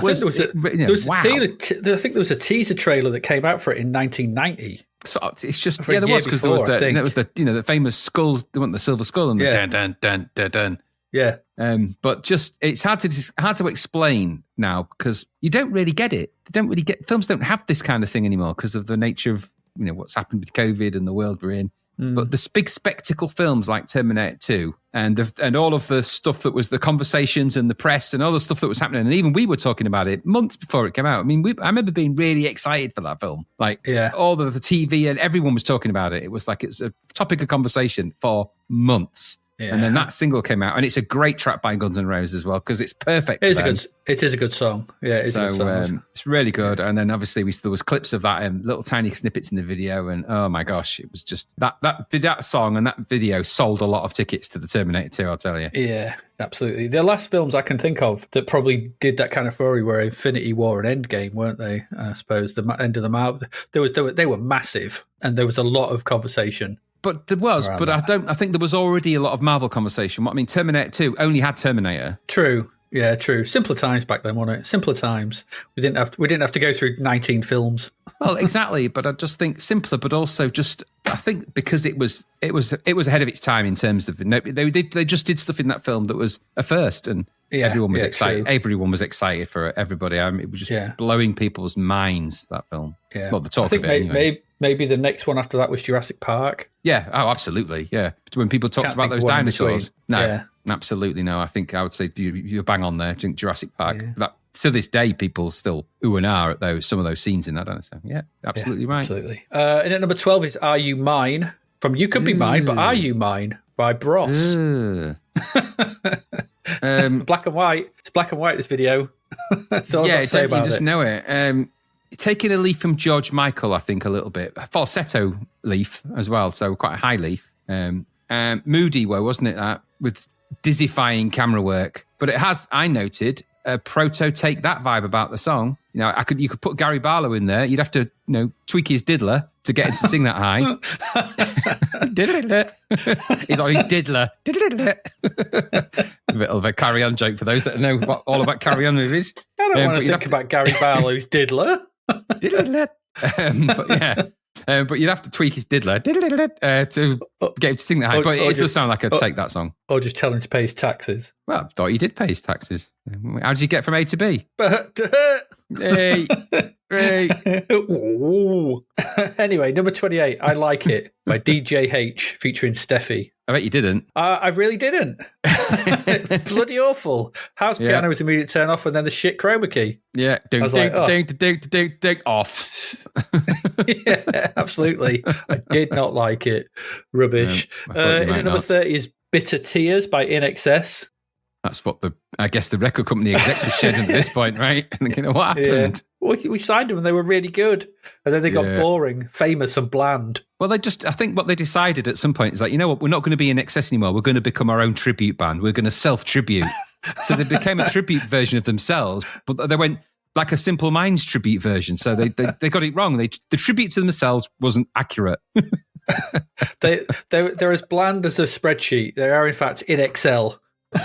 In Exile, great description. Yeah, they became in Excel. Yeah, they did. Yeah, that's what happened to them. This is really good. Like I said, I've said this many times before. Before they hit big with Kick and everything, and everything, Listen Like Thieves, they were really good. But they just felt. I think they just got massive, and they just lost the mojo, didn't they? As soon as he had to wheelbarrow his testicles around, I know, that's when they lost all the mojo. I think. telling me he became Miss Buster Gonad. But no, he was the man with big balls. His balls got too big. He was big balls, Billy Big Balls, and then when that happened, his ego got channeled into his testicles. They inflated. Wheelbarrow. No other way around that.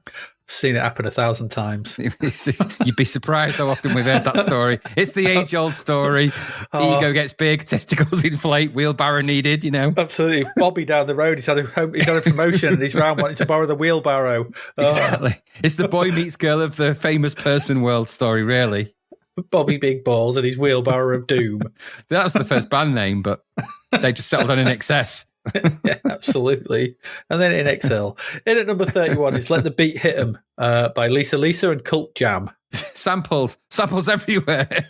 Just, Black and white. Good house track. Yeah, it's another black and white. There's a few of them in this. Hour of Shite.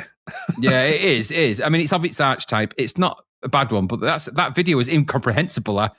There's lots of fidgety dancing, and this is an episode of fidgety dancing as well. But it's all jaunty angles in it, and I was looking at it going, what am I looking at? you're not actually able to see anything because it doesn't show you anything for long enough for your brain to register what it is, because it's then on to the next image. So you're like, what is this? Like someone down. I felt like when I was watching this, you know, in Clockwork Orange, when he's sat in that chair and they've got his eyelids pinned open and the droplets, and he's like, I can't take. I felt like that. But mercifully, I wasn't listening to Ludwig van Beethoven, so it's not going to destroy anything of the musical things that I like, which is nice, isn't it? It is nice, yeah.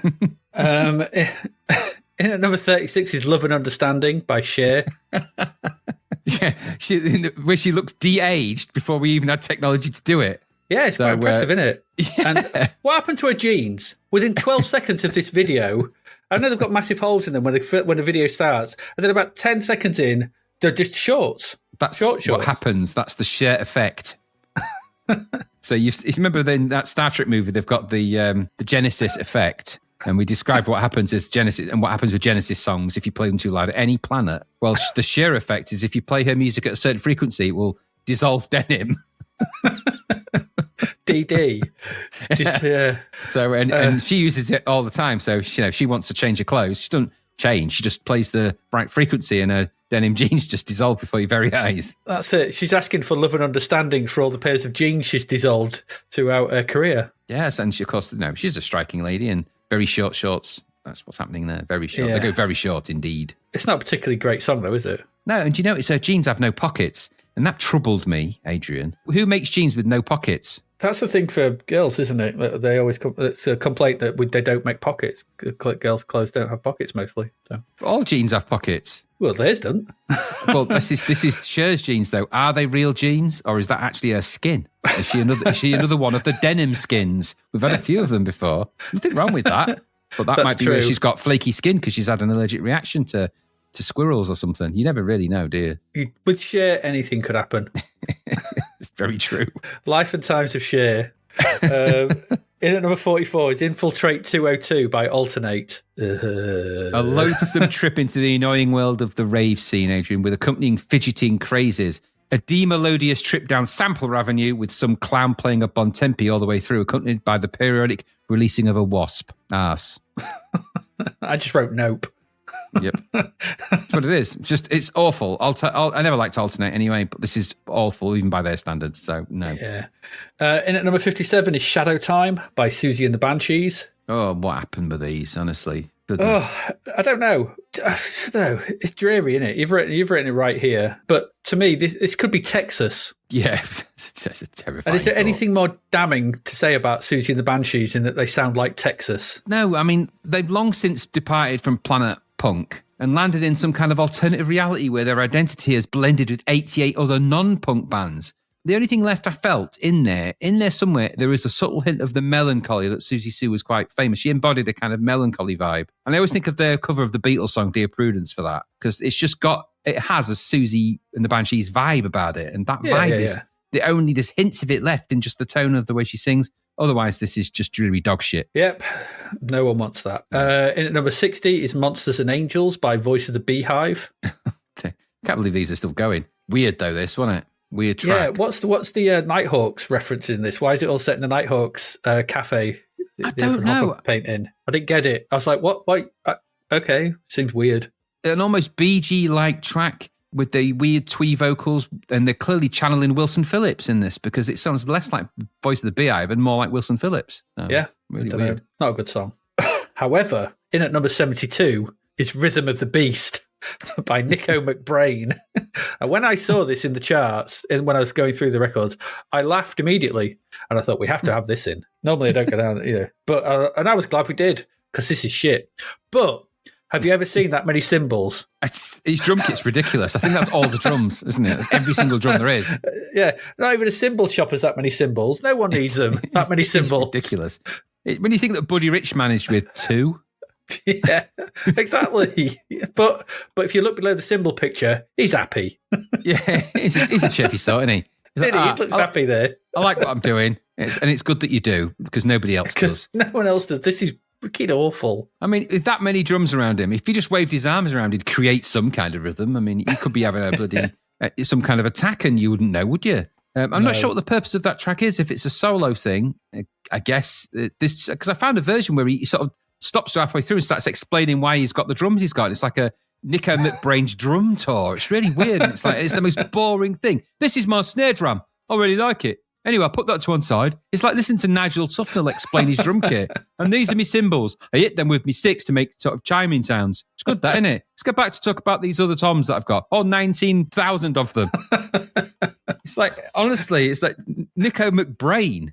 I mean, it sounds like a definition of a problem that he has more than his name.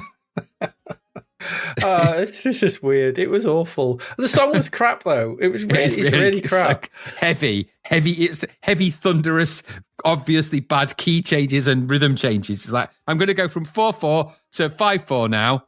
Okay, thanks for the heads up. I think we could have guessed. Listen, Nico do rhythm change. I know, it's just every drum he does is dum diddle dum diddle dum diddle dum. Right, this one's going to be different. I promise. Dum diddle diddle dum diddle dum diddle dum diddle dum. No, I always think of "Run to the Hills." It's the classic Nico McBrain drum pattern. Run to the hills. Run for your life. That's it. Dum. Run to the... You just imagine a man with all those cymbals would hit the cymbals more often. just through fear. Sheer fact that they're in the way. Because it doesn't. He goes, run to the hills. It goes... Anyway, that is not what this is. This is something else. And I don't know why. Who's this character he dragged into it as well? Dave Murray. Who's that? Is he the guitarist out of Maiden? Dave Murray? I think so, yeah. This made me sort of long for that... what's his face? Oh, he's singing Bruce Dickinson's song where he was getting angry at people in cafes. It's a bit like that. It's got that vibe. I'd want there to be a version of The Simpsons where McBain was played by McBrain. Nico McBain. This is my drum kit. That's the joke. I have lots of cymbals. But yeah, he's happy, isn't he? And that's so important. Always be happy. Can't take that away from him, can you? You can't, though. 14th of July, in at number 20 is Hammer Hammer. They put me in the mix. Going to be by MC Hammer. This was so bad. Even by the standards of egg and all the eggdom, this is a new super egg. Yeah, I noticed in this, watching this, he doesn't dance as much as just fling his limbs around in abandon. I hope they don't smack him in the face at some point. I mean, it's energetic and it's a good workout. It's flailing. It's not dancing. He's about as smooth as well as Nico McBrain is rhythm changes. So it's how he goes from dance step to dance step. Yeah, you're not wrong. I think it's actually all of his limbs are trying to leave him. They want out. So they're all trying to get away from him and all at the same time. And he's trying to pull them back in. So it looks like he's dancing. That's his feet and his hands. Like, I've had enough. They're like, no more of this. We want away. We want out of this. This wasn't the deal. And if I had my way, this would be called They Put Me in the Mixer, and it would be a food mixer, and his arms would come off. Yes. I think that's what they were hoping for, but I'm not sure. This is so bad, even by Hammer standards. It is utterly rubbish. Really bad. It's a bad week for singles, actually. Bad month. Number 26 is I Ain't Gonna Cry by Little Angels.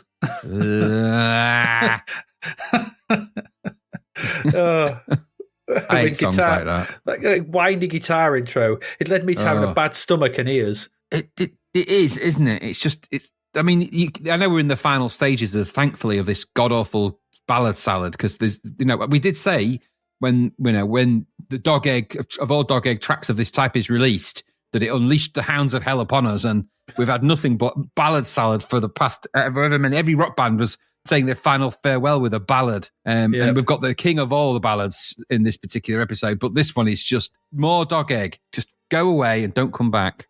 Yep. And at number 28 is Just Another Dream, 1991, by Kathy Dennis. Yeah, everything sounded like this, didn't it? Yeah, colourful video. Saturated so much it made my eyes go funny. It's like she's got purple eyeshadow and pink hair. I'm like, my brain. It's like the colour out of space. I'm sure that some of those colours don't exist, only in Lovecraft stories. Yeah, they've got FLI on her. They've just made some kind of fancy C64 colour palette out of it. Yeah. Mad. I'll tell you what, I was colourblind before I watched that, and then afterwards it cured it. I was colour rich. I had too much colour. So weird it is. Awful. My eyes changed colour. I've now got brown eyes. That's what they did. Nobody wants anything to do with their brown eye. No. But also as well, this made me think it's probably in the hour of shite. Yeah, totally hour of shite fodder, yeah, absolutely. Number 36 is Right Here, Right Now, 1991 by Jesus Jones. I don't like it. You don't like it? I don't mind this song. I think it's a decent track, but I think I'm sure we might have covered this before. I think it might have been a re-release. It is a re-release, I think. Yeah, it said new in the thing, but anyway. Number 37 is The Sound of Eden by Shades of Rhythm. Yeah. Forgettable nonsense. Yeah, I can't remember what it sounded like. Number 41 is The Beginning by Seal. This. So my question, Graham, is should a man wear so much leather if he's not in a Western? It's got a leather waistcoat on, a weather, if you will. He has. He's probably got leather pants, leather underpants, and leather socks. He is a man that likes to feel the feel of leather on his undercrackers. On every bit of him. Yeah, he likes to hear the creak of it as he bends. God, the Seal Creak. Nobody wants that. Have you heard the legend of the Seal Creak? His seal is creaking. Sit you down, me buckos. Don't think anybody wants a creaky seal. It sounds very painful and awkward. Absolutely. The song's got that Bon Tempi player from the other track in it, sort of noodling and whistling around. And yep. Just get him out of the studio. And he's also skateboarding through a shed holding a stick on fire, which is a bit of an health and safety issue, I thought. So yeah, I couldn't approve of that, especially with all that leather on. In at number 43 is Hot Summer Salsa by Jive Bunny and the Master Mixers. Oh, why don't they just off once and for all? Be done with it. I wish they would. Straight from the dance floors of Benidorm all the way to you. Yeah, with crapola. Yep. Number 44 is Shelter Me by Circuit. No. What is this? I'm sure we've heard this already. Literally, these all sound the bloody same. They really do. I guess that's what you wanted when you're off your face somewhere and you're listening to this and you're dancing away. You just want those tracks just to merge into nothingness. This certainly did that. It's just house. It's just that 90s house is all very... Because they're using the same samples, the same samplers, so it's all sounding the same. Surprise. It sounds like another track in a slightly different order. Yeah. But similar to the next one, number 59 is Rainbow by Solo. Oh, that was so crap. Don't take the Rainbow music and do anything with it, ever. I know that at some point, if it isn't, it might have happened already, I don't remember, but the Prodigy did that, Charlie Says, obviously. And so maybe that inspired all of the rave arseholes to think, right, get every kid's theme we can, because I think we also get a rhubarb and custard variation as well. There is, definitely. So somebody hit upon that. There'll be a Magic Roundabout variation as well, no doubt. And Ivor the Engine probably got a rave version. There's probably a scene in that video where Ivor the Engine is snorting cocaine off the bosom of somebody or something crazy. The Wombles are cleaning up sort of needles and condoms on the Wimbledon Common. Yeah, exactly. There's Uncle Tobermory is jacking up in the corner. He's never been the same since he sampled his first brown. His first seal crack. Exactly. So take that. And that's what they've done to that. And that's what I think of you, Harvey. Absolutely. It's the last thing we wanted to happen. It's 21st of July. Here it is. It's the ultimate ballad. It's number 8. It's More Than Words from Extreme. Everything about this.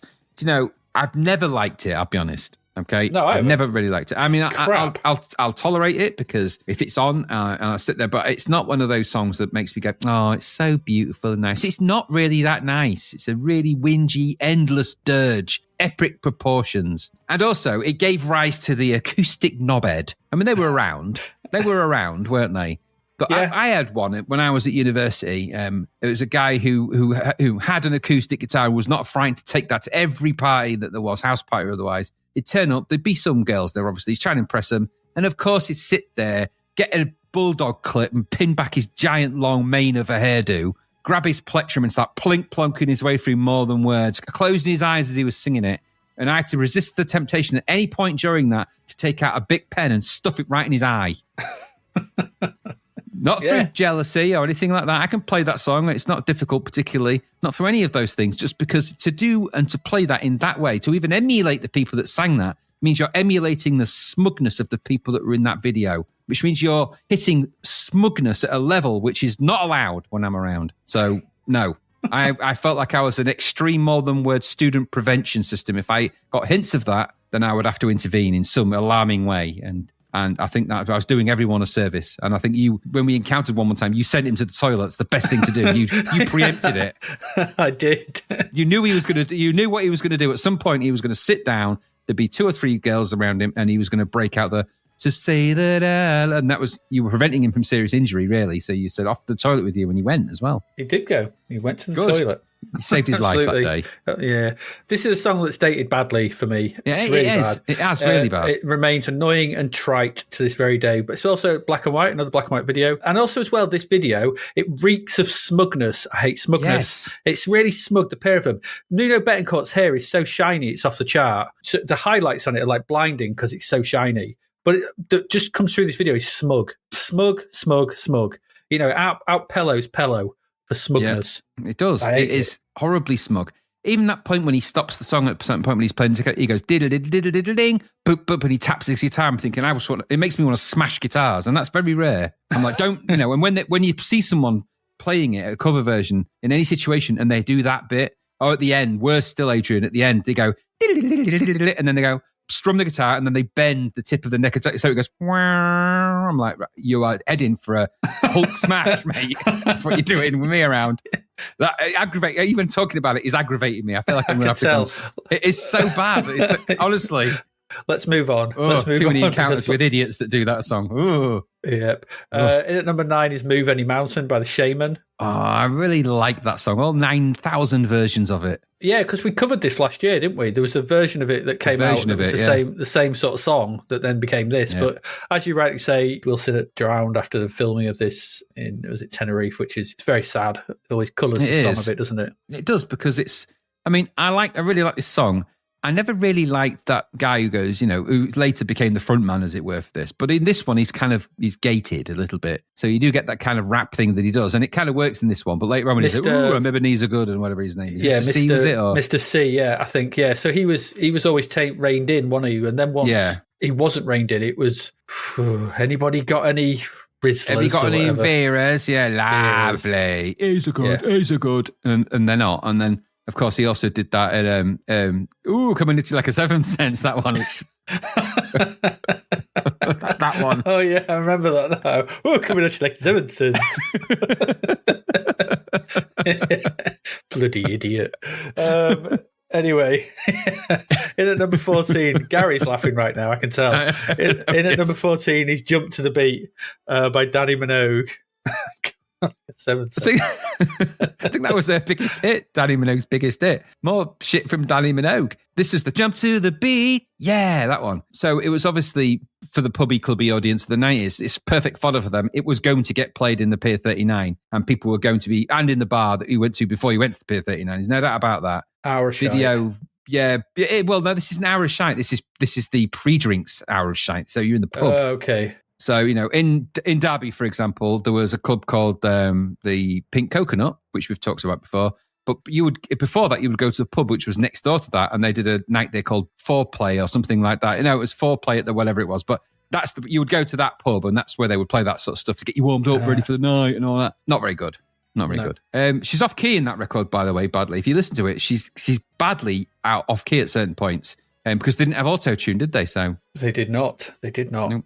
And number 26 is the Whistle Song from Frankie Knuckles. Jesus Christ. The DJ's gone for a piss, I think is the best thing you can say about that. The whole band had. This is awful. And at number 29 is Pregnant for the Last Time by Morrissey.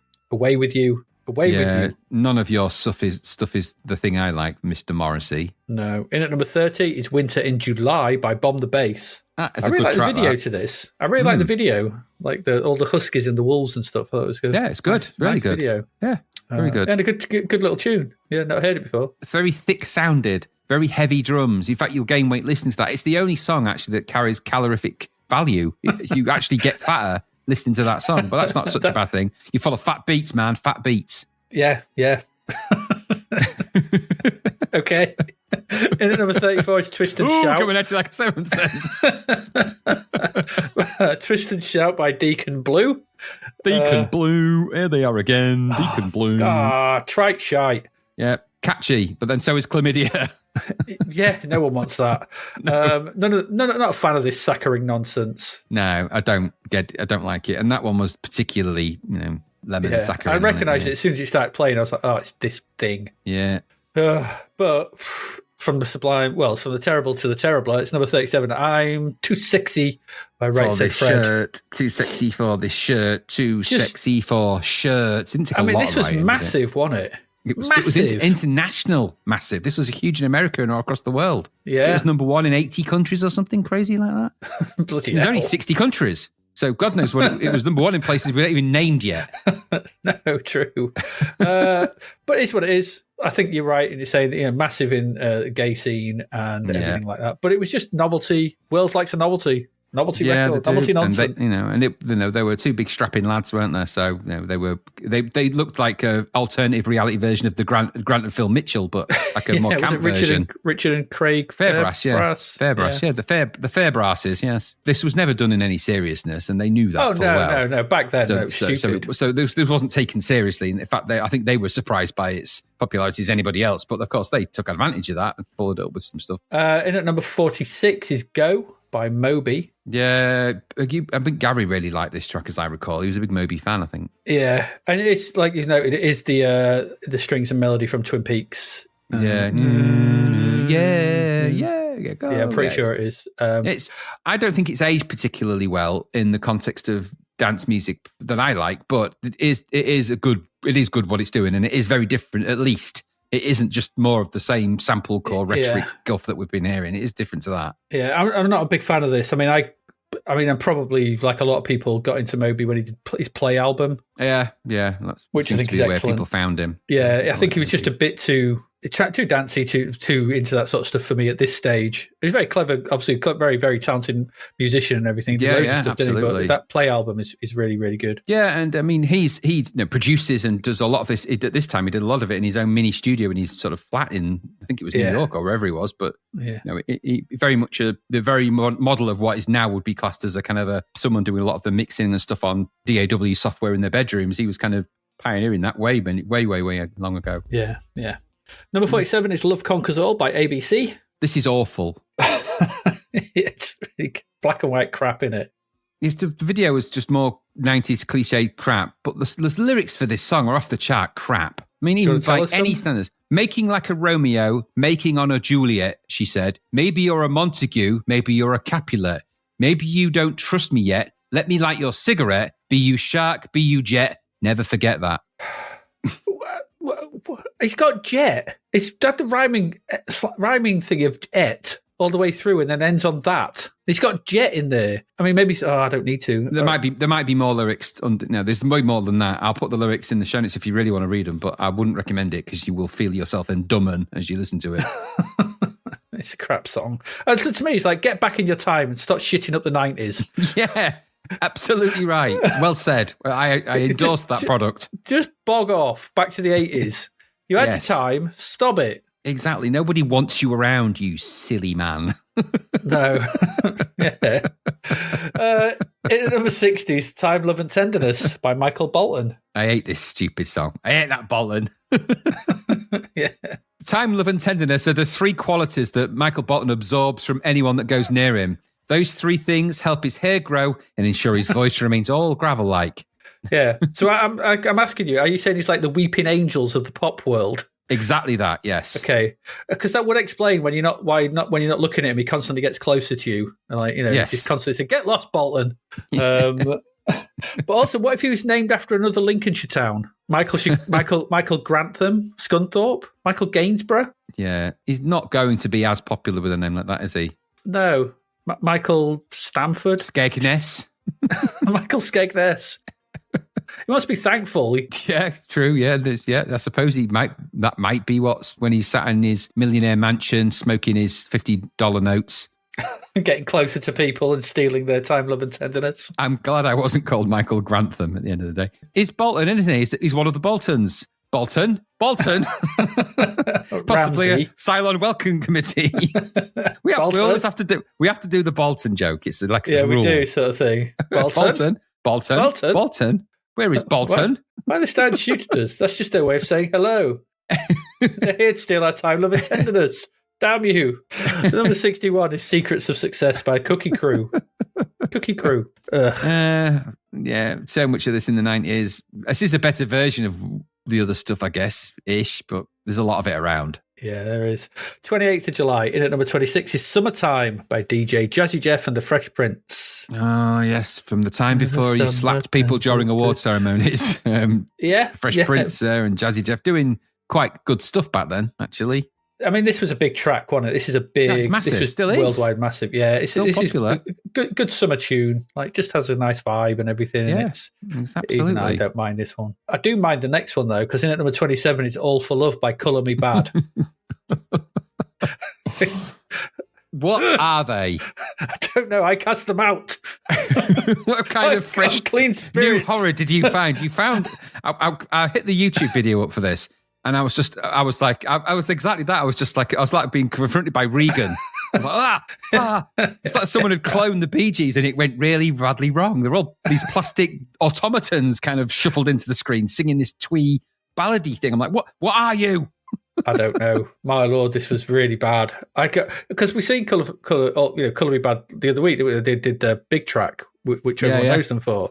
And then they had this sequel follow-up, which no one knows because it's utter shite. Utterly dreadful. I felt like, that Danny Glick. Not Danny Glick. I felt like when Danny Glick's getting, in Salem's Lot, I just grabbed a crucifix and I'm like, go away. Go away. Yeah, I was on my knees genuflecting, going, "It's someone of Sanctuary, it's someone of Sanctuary, it's someone of Sanctuary." In nomine Sancti, Spiritus Sancti. Like, away with you, trying to desperately turn off YouTube. Oh, yes, bloody awful. Oh, awful. Oh, Colour Me Bad now. Ooh. Yeah, Colour Me Terrified. In at number 35 is a roller skating jam named Saturdays by De La Soul.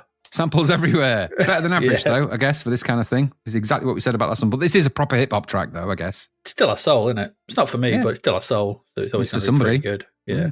Unlike number 36, which is No One Can by Marillion, and we wish you hadn't. Yeah, no one wants to Marillion, as far as I'm aware.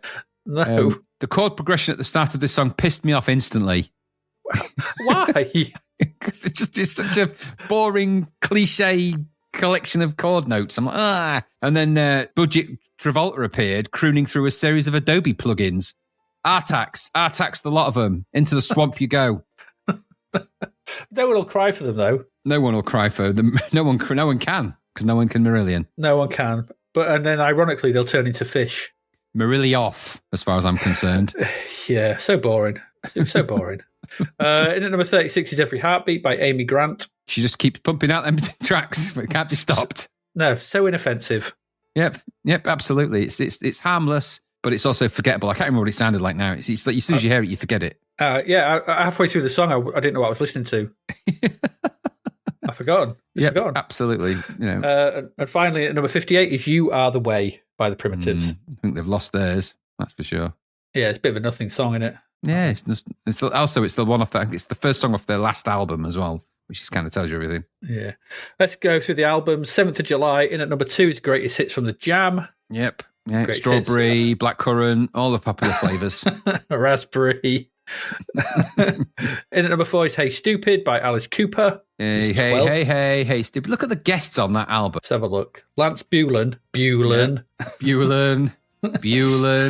Slash, Ozzy Osbourne, Vinnie Moore, Joe Satriani, Steve Vai, Nicky Sixx, and Mick Mars. I like the fact that it says both of Motley Crue because you won't recognise them too. No, you won't. Yeah. Who's Lance Bulens? You mean you've never heard of Lance Bulens of the Bulens? the Chester Bulens. Oh, sorry, I was getting mixed up with the Hampshire Bulens. So Lance Bulens was a really famous Bulen, and that's all I know. Yeah. The best one, actually. He was the best Bulen.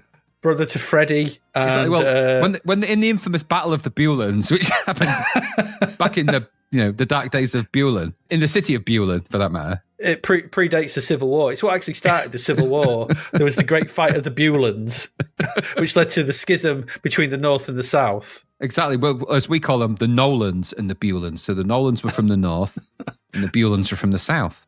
Absolutely, yeah. They were warring over the use of the Lun part of the word. And who claimed ownership of it? We claim ownership with the Nolans. And we're not in the mood for dancing, Nolan. That's how they warned him. Seriously, who is Lance Bulens? I don't know. Maybe he's really famous, but I've never heard of him. He is. It's the most famous Bulens of them all. Absolutely. It's the Bulens that made it. They sang songs about him and everything. It's the puppy that survived. It's the one Bulens that exists. He's like Jet Li in The One. He just goes around and kills all the other Bulens and absorbs their powers. He's the Highlander Bulens. What would the powers of the Bulens be? I don't know. You don't want to know. There can be only one Bulen. Don't mess with the Bulens. I don't know, but you are dicing with trouble here because there's a lot of them. Absolutely. They're the ones you don't know. It's always the ones you don't know that kill you. Anyway, whatever. It's an Alice Cooper album. It's got Lance Bulen on it. You should listen to it. I hear it's very good. It's Lance Bulen's best work, so I've read. It is, yeah, because he's the best Bulen. So that's all we can ever say about him, really. Absolutely. In fact, Pete Bulen, that is. Alice Cooper didn't even know he was on the album until it came out. Top draw Bulen. And then when they told him, oh my God, you got Lance Bulen on my album? Wow. I didn't think he was back from the Bulen Wars, but okay, he is. I thought he was still undercover as a Nolan. Anyway, so that happened. Yeah, he is. Anyway. That's who he is. Yeah. In at number 8 is Some People's Lives by Bette Midler. I'll get you, Midler. Yeah, From a Distance and all the songs that nobody likes in it, unless you're of a certain age. Yeah, in at number 19 is Este Mundo by Gypsy Kings. They were popular, weren't they? They were for a bit. Yeah, I think they had one song that everyone was like, oh, it's Gypsy Kings. Then after that, everyone was like, Gypsy Kings. Oh, it's the Gypsy Kings. Number 23 is Black Meaning Good by the Rebel MC. I couldn't find a proper entry about that. I just found the wiki page, and then I couldn't be bothered to look at it because I know what it'll be like. It's all written in the same language, you know. It's all that. So yeah, and every fourth word is "ooh, yeah." It's just all the way through the wiki entry. Rough like a ninja, stinging like a bee. Remember? Yeah, that'll be enough for me. In at number 34 is Woodface by Crowded House. Album number 3 from them. Yeah, I think this is the one that actually sort of made them popular over here, wasn't it? Has this got Has this got weather on it? Yeah, Weather and You. Always take the weather and all that sort of stuff. Yeah, yep. Yeah. I was sort of really boring. In at number 44 was Hollywood Vampires by LA Guns. Third album again. Third? Didn't need that.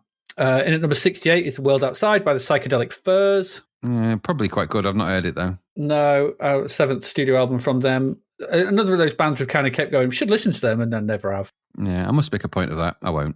I know you won't. 14th of July. In at number 3 is Into the Great Wide Open by Tom Petty and the Heartbreakers. Yeah. His 8th studio album, but again, this was the one that I think made him quite popular over here. Yeah. Into Produced the mainstream. by Jeff Lynne. That's interesting. Of the Travelling Wilburys. Yeah.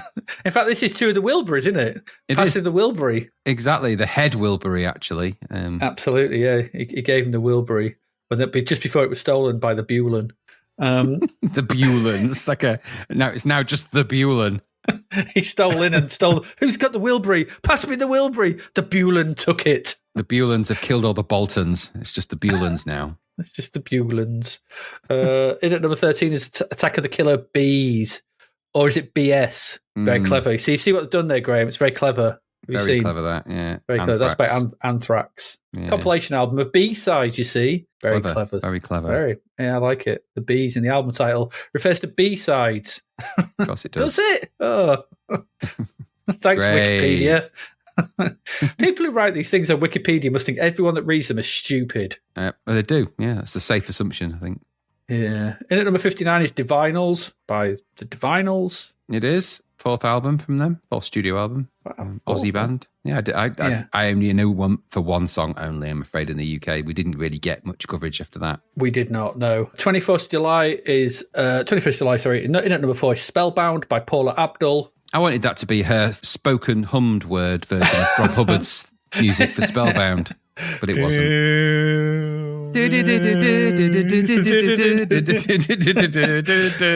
She's very good at that. The review in Rolling Stone. Mark changed departure in sound there for Paula Abdul. sees her humming a really obscure C64 tune for some reason. By somebody called Rob Hubbard. Of the not to be confused with the Cheshire Hubbards and the Northampton Hubbards. Hubbard. I thought for a minute there, I thought there was somebody because it's got Don Was on there, isn't it? And we've spoken about Was Not Was, so he's Don Was. Yeah, Don Was. Yeah, he's on there. But it's obviously he's got something to do with it. You notice Paisley Parker in there as well, so that means Prince has got something to do with it as well. Don Was. Is he head of a crime syndicate? He may be the head of it, the head of the WASC syndicate, yeah. The head of the WAS. Yeah, up against Don Was, you keep releasing these singles. I'm going to make Paula Abdul an offer she can't refuse. Absolutely. Pretty quick, get her in here before the Bulens get her. Yeah, so yes, it is. He is a Don of the Was. He's a Don of the Wazes. In at number 15 is The Heat by Dan Reed Network. The Heat. I never heard it. No, I've never heard this. Number 33 is Two Sides by the Mock Turtles. They had enough for an album. I know. Unfortunately, there was nothing on Wiki about it, so it's obviously that memorable. Yeah. So I found the discography, and it mentions it by title only. So I'm guessing it wasn't. Can you dig it? No. Finally, 28th of July, in at number 41 is Dogs in the Traffic by Love and Money. Yeah, third album again by Scottish band Love and Money. I don't remember them at all. Never heard of them, no. In at number 42 is Frequencies by LFO. Debut album by LFO. I guess it's probably important. Gary will be well into that. It was Warp Records, wasn't it? And he liked them. Yeah. And finally, in at number 63 is Halts the Planet by Herbert van Karajan and the Berlin Philharmonic Orchestra. Now, I like me a bit of Halts the Planets, but according to this guy that you found, Peter's Planets WordPress, it's crap, this version. He does a proper takedown on it, doesn't he? Yeah, he doesn't like it much. It's like talking about flat trumpets and split notes. Not flumpets. Oh. The Bulen flumpets. That sounds like a place you'd go and visit. Well, you're off at the weekend. I'm off to the Bulen flumpets with the family. Absolutely. I'll probably have a picnic. It's a while since we've been. I'm taking my waders. There's no water there. I said I'm taking my waders. I'm taking my waders. I'll be wading in something. You can bet on that. There's pits. Pits of what? Pure flumpets. Pits of flumps.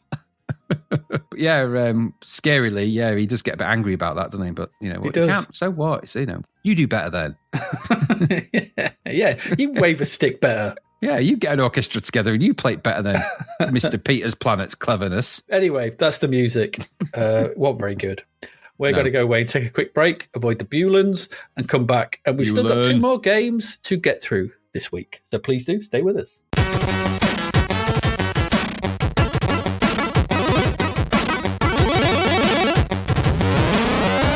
And we're back. The last two sort of... Well, what am I on about? We're back. Good Lord, it's all going wrong, Graham. You saying the words avoision, Bulen's got in the... We've got Bulen in Bulen in the machine. Bulen. We're back. We still have 2 more games to get through.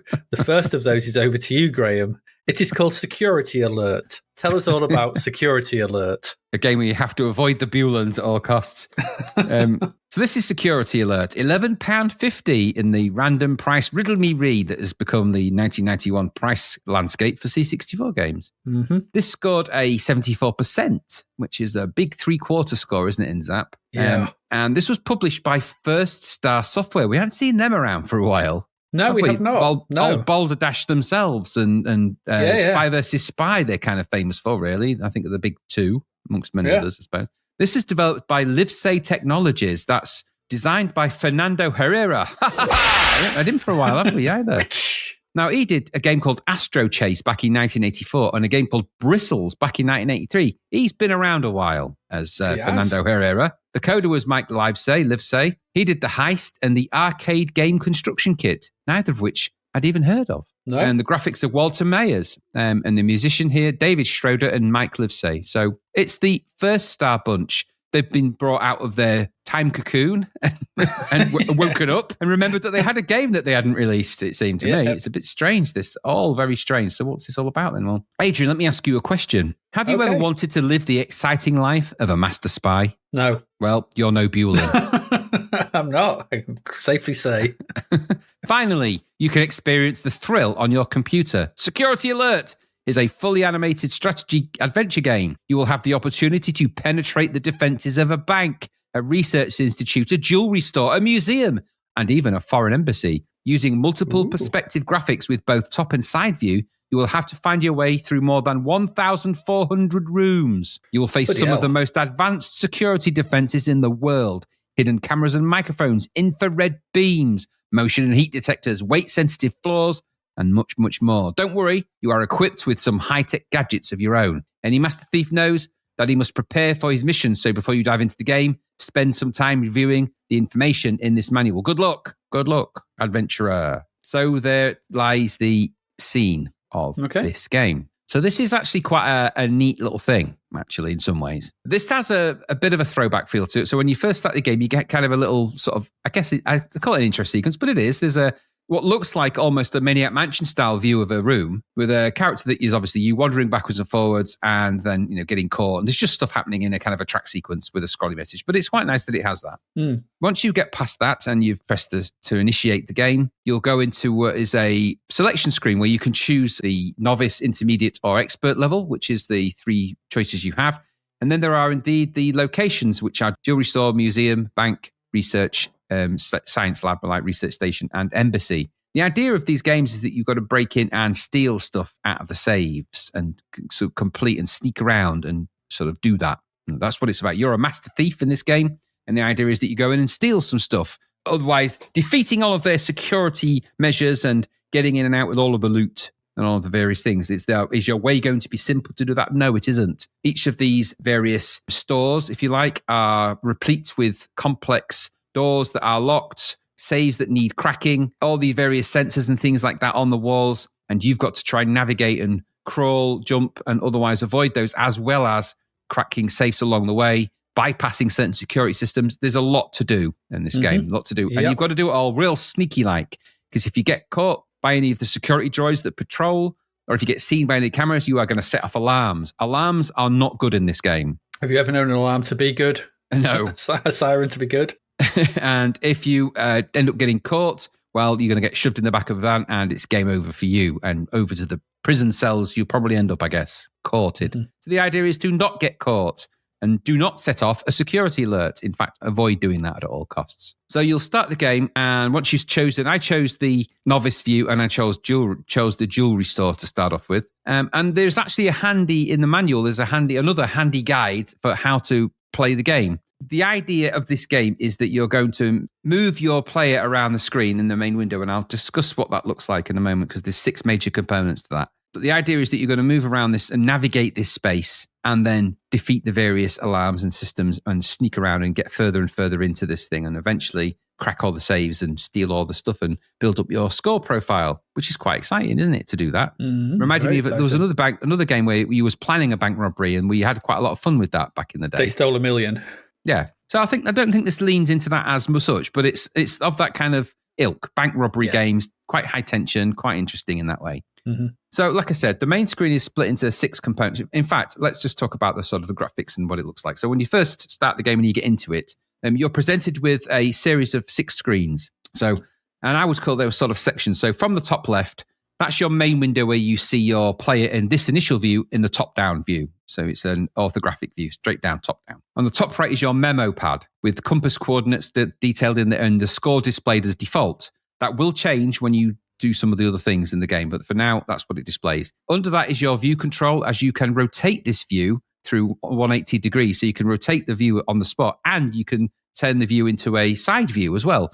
And that has specific uses in this game. So it's quite nice that you can view your situation from all these different angles, which is, I think, pretty cool. Under that is your, your view control. In some levels, you need to do that because there's the lasers and they're at a certain height and you need to know where they are in terms of height. So you've got to duck under them and do all of that kind of thing. So you can't really judge that from the top down, obviously.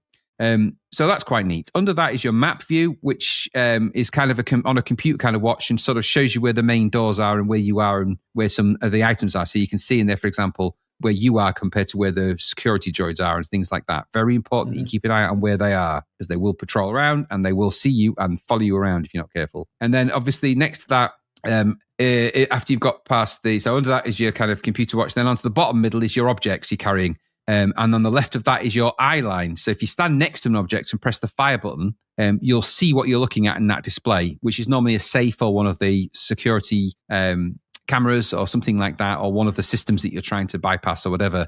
And that will give you kind of a view of that, and then you can interact with it. It's quite clever, actually, how that all works. And it actually sounds quite visually complicated, but weirdly, it actually feels quite intuitive when you sort of use it. It sort of helps you along a bit, which is quite clever.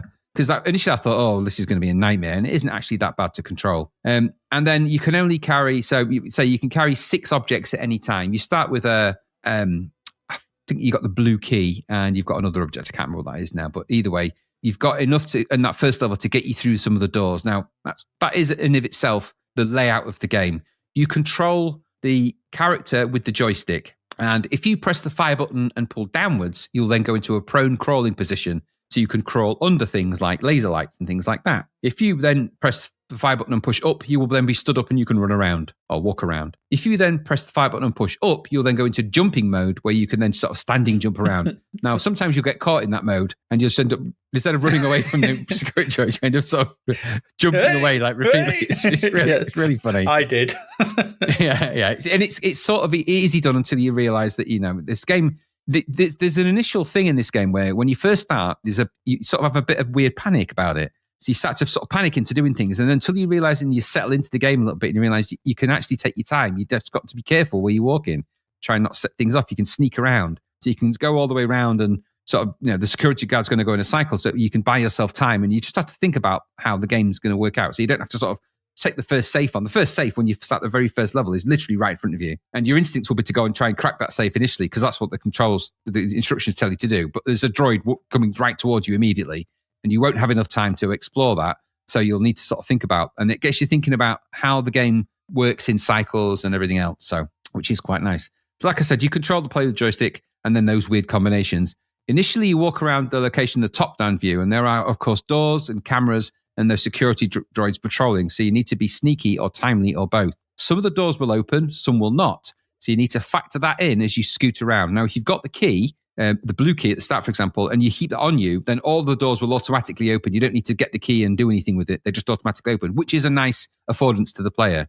Yeah. And if you get more keys, then that will, the doors will automatically open. Just means that you don't have to think about doing an action to open a door, which would have been a real blocker for this game. Thankfully, they thought about that. Thought, no, let's not do that. So you can walk, crawl, or jump, and again, that's controlled by that fire button, up and down. When you want to break into a safe or look at or interact with an object, you stand next to it and press the fire button once. This will bring up what you are looking at in that view on the bottom left, and a control arrow will appear. So you go from controlling the player to controlling an arrow. Here you can then click on an object and then select tools from your toolkit to use on an object. And if you do that correctly, you will complete what you're aiming to do. So in the initial case, you'll go to the safe, you press the button, the arrow appears. That then the safe image appears in the bottom left. You go over to that, you double click, and that will you click on the key because you click on the safe. It opens the door and it needs a key. You go and click on your key icon, take that over to the safe, click on that, it opens the safe. You go and put the key back, which is just by using the arrow and clicking in the box. You then go back, double click, and then there's a memo in there you can read, and the readout will display in the memo pad on the top right. And then there might be some money in there. You double click on that, you collect the money. Hey presto, you then got the safe and you've cracked that particular safe. Then to end that view, if you've ended it at that point, you simply move the arrow back to the window, the top left window, and it instantly goes back to player control, which is really nice as well. It's a nice, quick way of doing that. And you don't need to then close the safe and do all of those things, because as you walk away, the safe that you just opened automatically closes behind you, which is also quite nice. Now, you use the same methodology to disable alarms as well. So you need to, later in that game, you need to bypass alarms and you have to find objects to do that. So the idea here is that you've got to go around the environment that you're in, crack saves and look for objects, pick those up. And some of those objects are going to be things that you need to use. You'll get crocodile clips, for example, and other tools. And later in the game, you need to bypass certain door circuitry, and that then brings up another mini version of the game in the bottom left-hand corner. You got to try and clip the clips onto the right linkages, and that will then break the lock. And you've got to do this all the while avoiding the cameras. And later down the line, you get moving cameras and moving. And some of the elements, some of the items are also in the dark, so you've got to sort of have a flashlight and move around in those spaces. It's quite a clever game, actually, in all of that respect. So as you progress through this, the first levels, I suppose the first one, the jewelry store, is actually, of all the ones, is the simpler of the ones to do in novice mode, because it's designed that way. So you'll go in, there's a few safes to crack, they're on the wall. There's a couple of cameras, so you can try and disable the cameras if you want to. You don't really need to, but there's a couple of doors that aren't going to open, so you need to find your way around, find the keys, go into a safe. There's another safe that has another key in it. You need to get that and go back and just, you need to do a little bit of that. But all the while, you've got to be thinking, where are the various cameras? Now, as you go into the museum and some of the others, that's when you get weight sensors. There's lasers that move. There's cameras that move around. There's more droids, security droids. The droids are on not just a cycle, but they'll also go back on themselves and check things. If you set an alarm off, the droids will descend upon where that alarm's gone off. And so you need to get out of that area pretty quick. And so it's actually a lot more sneaking around and thought process. And then you'll also need to use that other view where it goes side view, because there's certain parts of the game where you need to understand the height of what you're looking at, so make a proper adjustment for what you're doing. I thought all of that was pretty clever, actually, all the way that worked. Yep. So the action here is good and tense, actually, because that's how the game plays out, and it does get a lot more complicated than that. There's lots of objects you can pick up as you go through. So it's not just sort of the sort of main objects, but there's also other things and other kinds of detectors that you've got to defeat, and certain objects will help you do that. And so you've got to sort of navigate and find your way around those. There is quite a lot to pick up and move around. You can only carry 6 items, for example, as well. So when you do find some things like the wire cutters and the alligator clips, later in the more complicated levels, and certainly in the higher difficulty settings, you have to then put some objects back into saves. So because you can only carry 6 at any time, so then you go back and you have to activate them, then you have to go back and swap them over. And it's actually, you've got to really start to think that I need to put those items in that safe there, because that's where I need to be to go. I need to go around in this circle to get to that one, to go back to do this particular thing. And you don't have to crack the safe sequentially. You can sort of go around and do them in a slightly different order. And later down the line, you actually have to do that. There's certain areas where there's no lights on, so you've got to turn the lights on, which triggers certain security systems, and you've got to think about that. It's clever, and the levels get a lot more complicated and timely, and it is quite a tense game when you're playing this, so there is tension in there. So like I said, it's good and tense, good action in there. The saves do get more challenging. You do need to run those security bypasses. That's quite exciting to do. It's quite an intriguing little game, all the while keeping the relative mechanics of the controls of that actually pretty simple. Keeping you to 6 objects was a good idea, because it means you're not overwhelmed with loads of icons to click from, and it's pretty obvious what you need at any given moment. And I like that about it. That was pretty cool. And again, if you do happen to get caught or make a mistake, it is we don't get lives in this. You get one shot, and if you get caught, you're caught. You set off the security alert, and jobs are good, and you're done. So this is another decent game in here with some really nice ideas and moments of genuine tension in the game, way that these games often do. But this is quite a good one for that. I think silence and some of the just basic sounds in here work to its advantage as well, in that you sort of, a game like this requires silence. If it had a bumbling soundtrack all the way through, it would ruin it. You need that kind of just spot effects and silence, really. It's not going to win any graphic awards, though, this. All looks very rough around the edges. The UI works for what it is, and it has just enough controls to keep it all reasonable, and you can get around easy enough. And the manual does also have that breakdown of 2 stages and levels, so you can get a good idea of how things work. It's also quite intuitive, and like I said, nice affordance. If you hold keys, the doors will auto-open.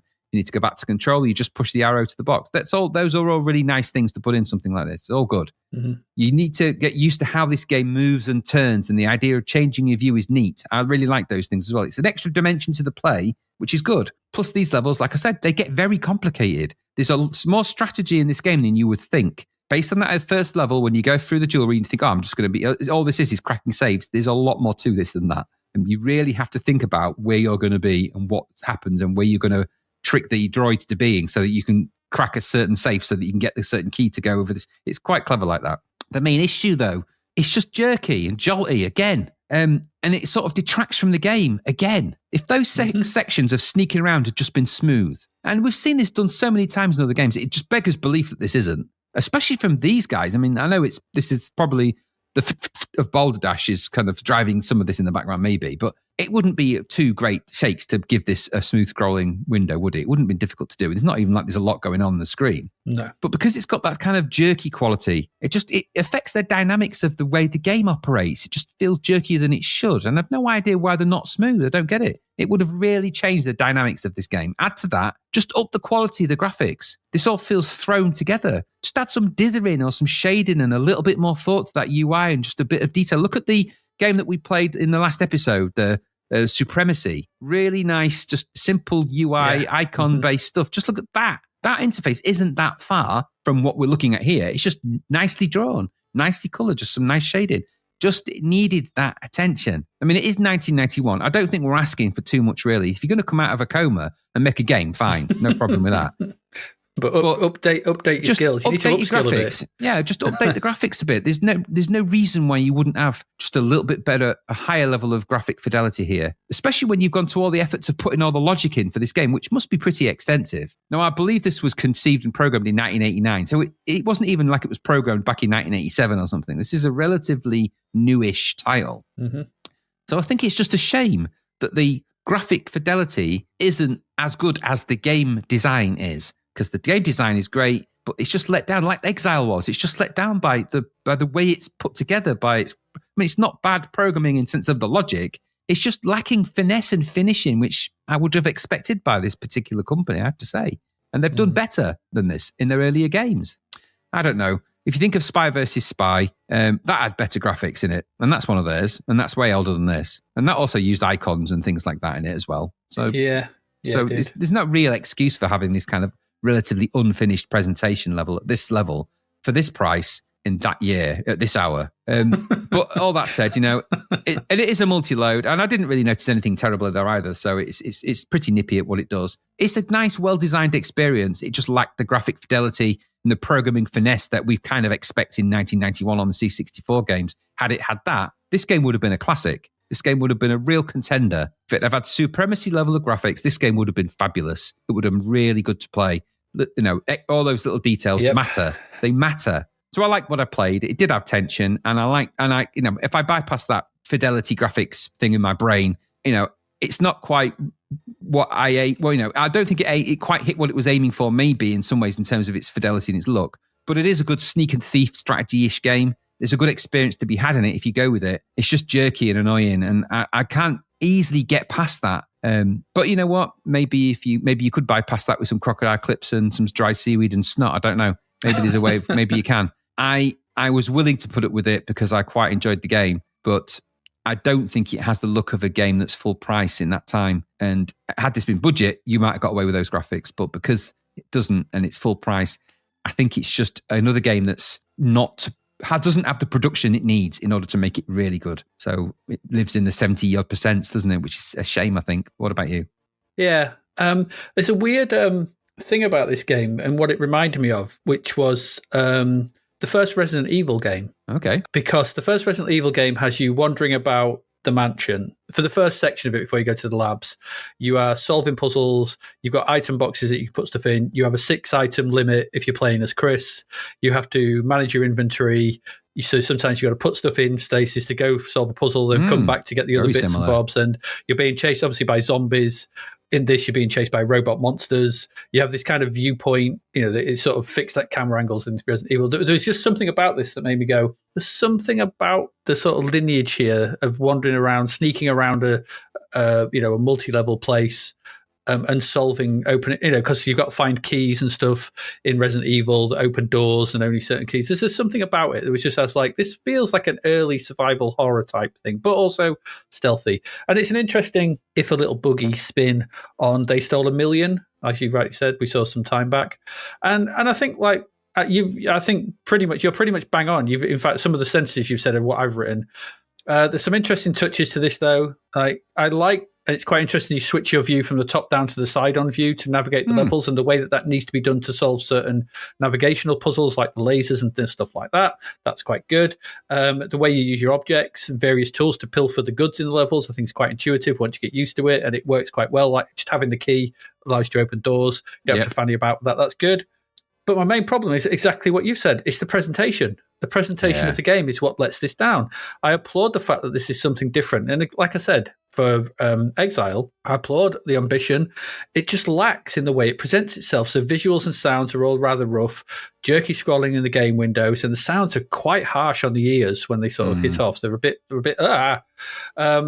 I also, like you said, I found that I'd switched into jump mode and I was just leaping around the level and made me laugh a lot. And it took me ages to try and figure out how to do it. And it was down and fire. Okay, right, got out of that. Anyway, but this is an interesting take on the sneaky stealth game genre, and an early one at that. We've not seen many stealth games where where the object is stealth.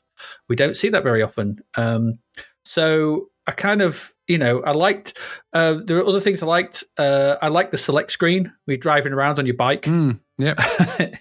So picking novice and riding over it, and then these look quite cool and just doing that. I thought that was quite good. The intro was really good, where you've got the flashlight before the lights come on and stuff. That's quite cool. I thought that was really nice. Yeah, the Maniac Mansion call, I think, is those kind of Lucasfilm, LucasArts games are a good call on that.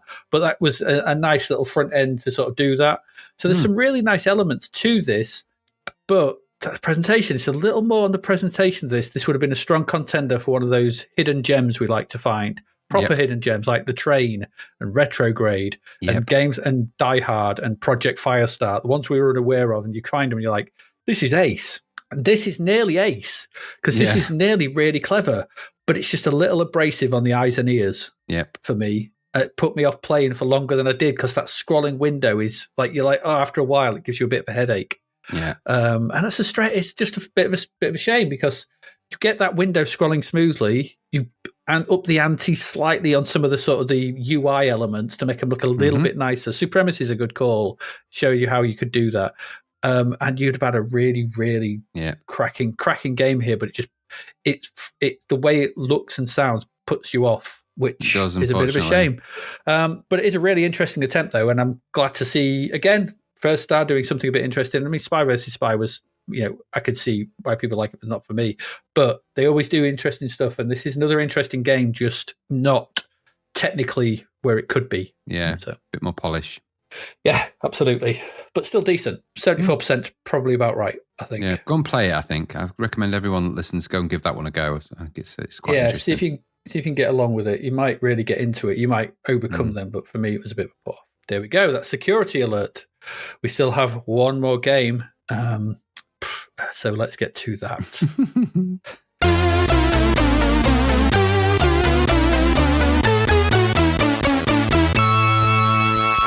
And this is back. Jocky Wilson's Compendium of Darts. There he is. There he is. The second in the ever-expanding world of Jocky Wilson dart games. Exactly. He's now here. I'm sure you're all glad that the long wait is over. That sequel that we all wanted. Yes, Jocky Wilson's Compendium of Darts. Does darts have a compendium? Apparently it does. Who knew that there was more than one variation of darts? Well, you will if you play this game. I mean, it has a compendium now. It's another £3 budget game. This, which isn't too bad. £3. 74%. It's from those reliable sorts at Zeppelin Games, which we've kind of liked them. The code here is the regular guys. We've seen Ian Copeland, graphics David Taylor, music by Adam Gilmore. Goodness, yeah. Yep. Ian Copeland and David Taylor. I think they did, Ed the Duck, Blinky Scary School, Naked Mountain Bike Racing, loads of others. Adam Gilmore, loads of games. We've seen him doing sounds on loads of games, so that's always good. And we've usually like what we've heard. So this is a good budget team. We've seen them before. Yes, and they're all right. Okay, so this game has the loading screen. I think it's supposed to be Jocky Wilson. But I'm not sure, because it looks out like him. Doesn't really, does it? It's a big darts player in a yellow shirt. I mean, it's okay as these picture images go, but it ain't Jocky Wilson. So it's a spin-off title, this, of the game we looked at back in episode 117. And that game was Jocky Wilson's Darts Challenge. And we found at the time, after listening back to the review, whilst it looked the part and had all the modes that you'd expect at the time, the floaty controls and sluggishness of the games led to an inferior product to 180. That's what we thought back then. That's true. Okay.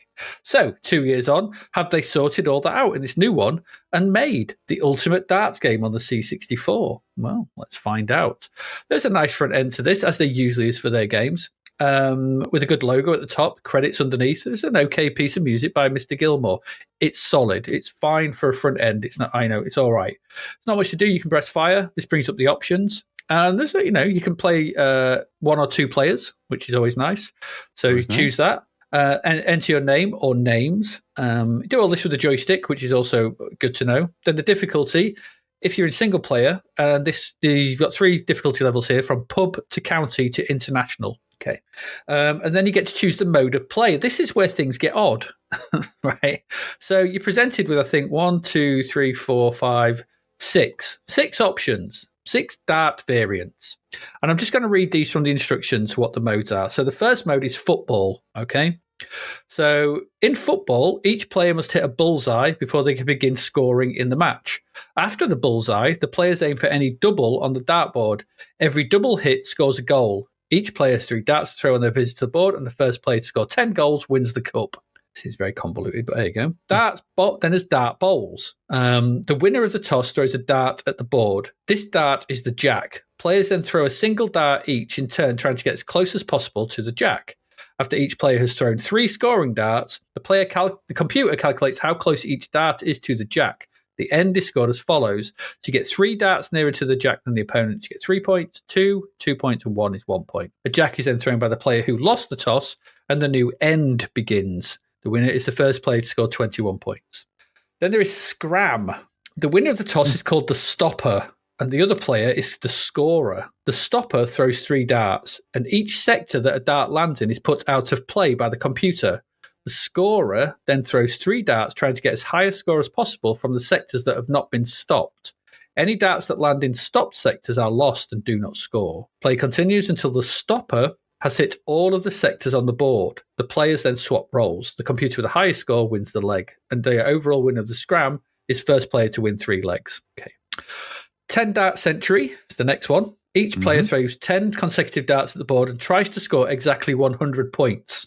Darts that rebound out the board count as a throw, do not score. Any dart entering the outer sector of the board or missing the board altogether wipes that competitor's score to 0. Harsh.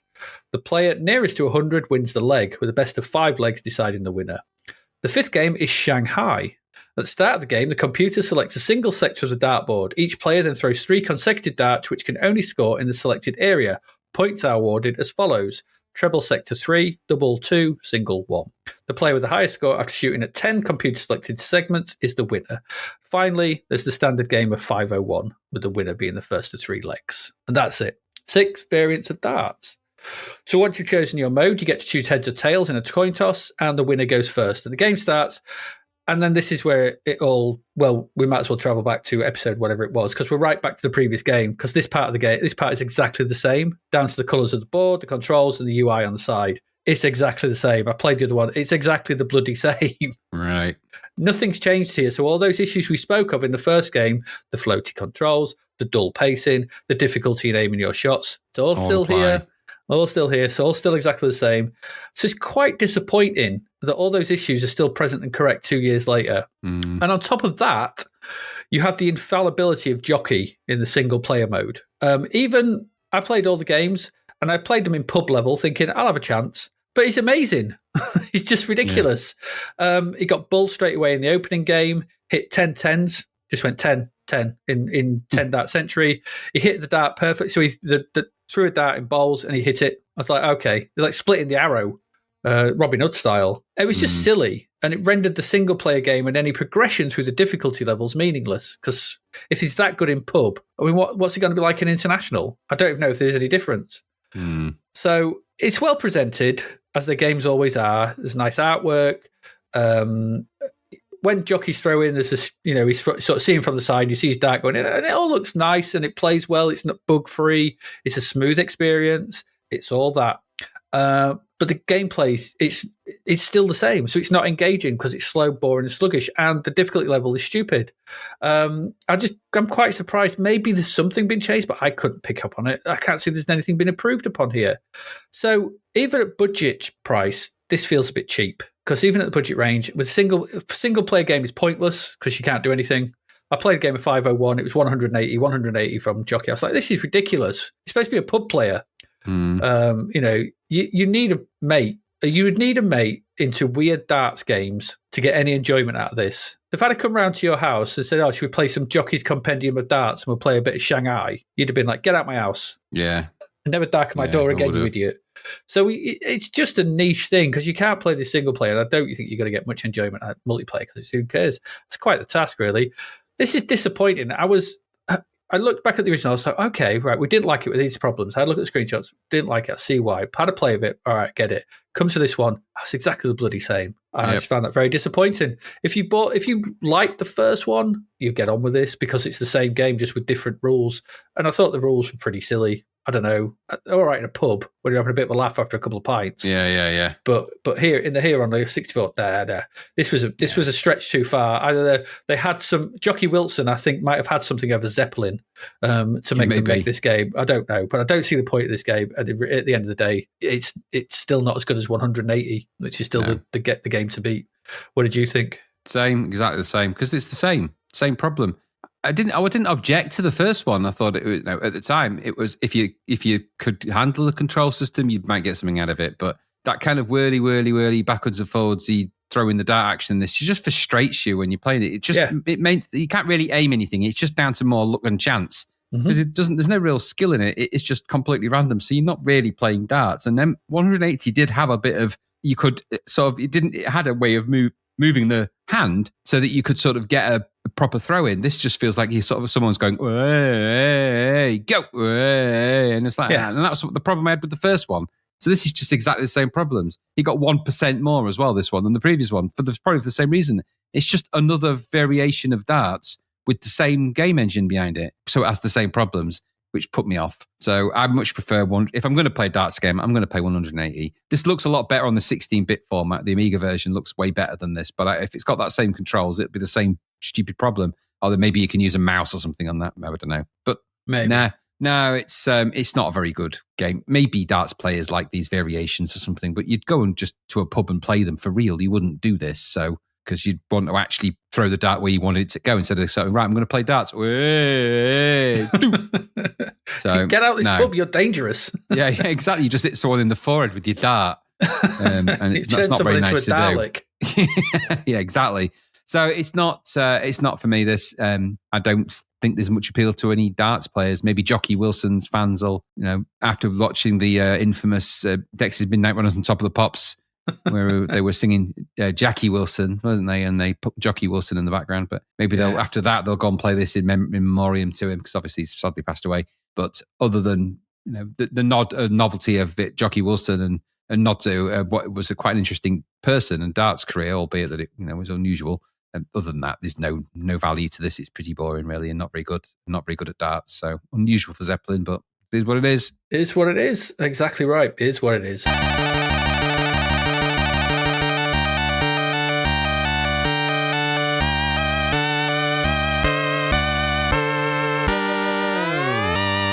There we go. That's it. That's the 4 games for this week. An odd bunch. We have two nearly games. Yep. Exile and Security Alert, which obviously you looked at, which are just presentation. Presentation is, in 1991, it's everything.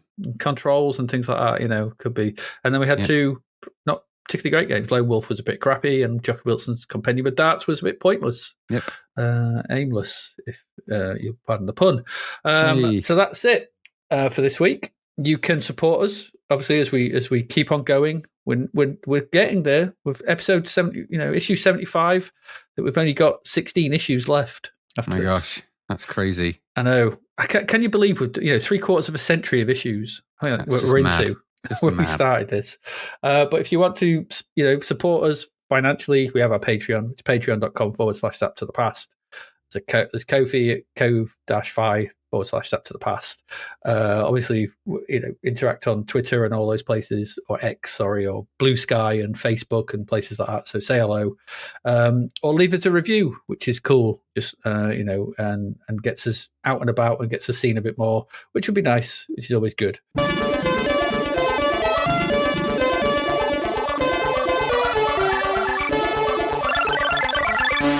Next week we carry on. We got the middle of July, because it's a 3-week month.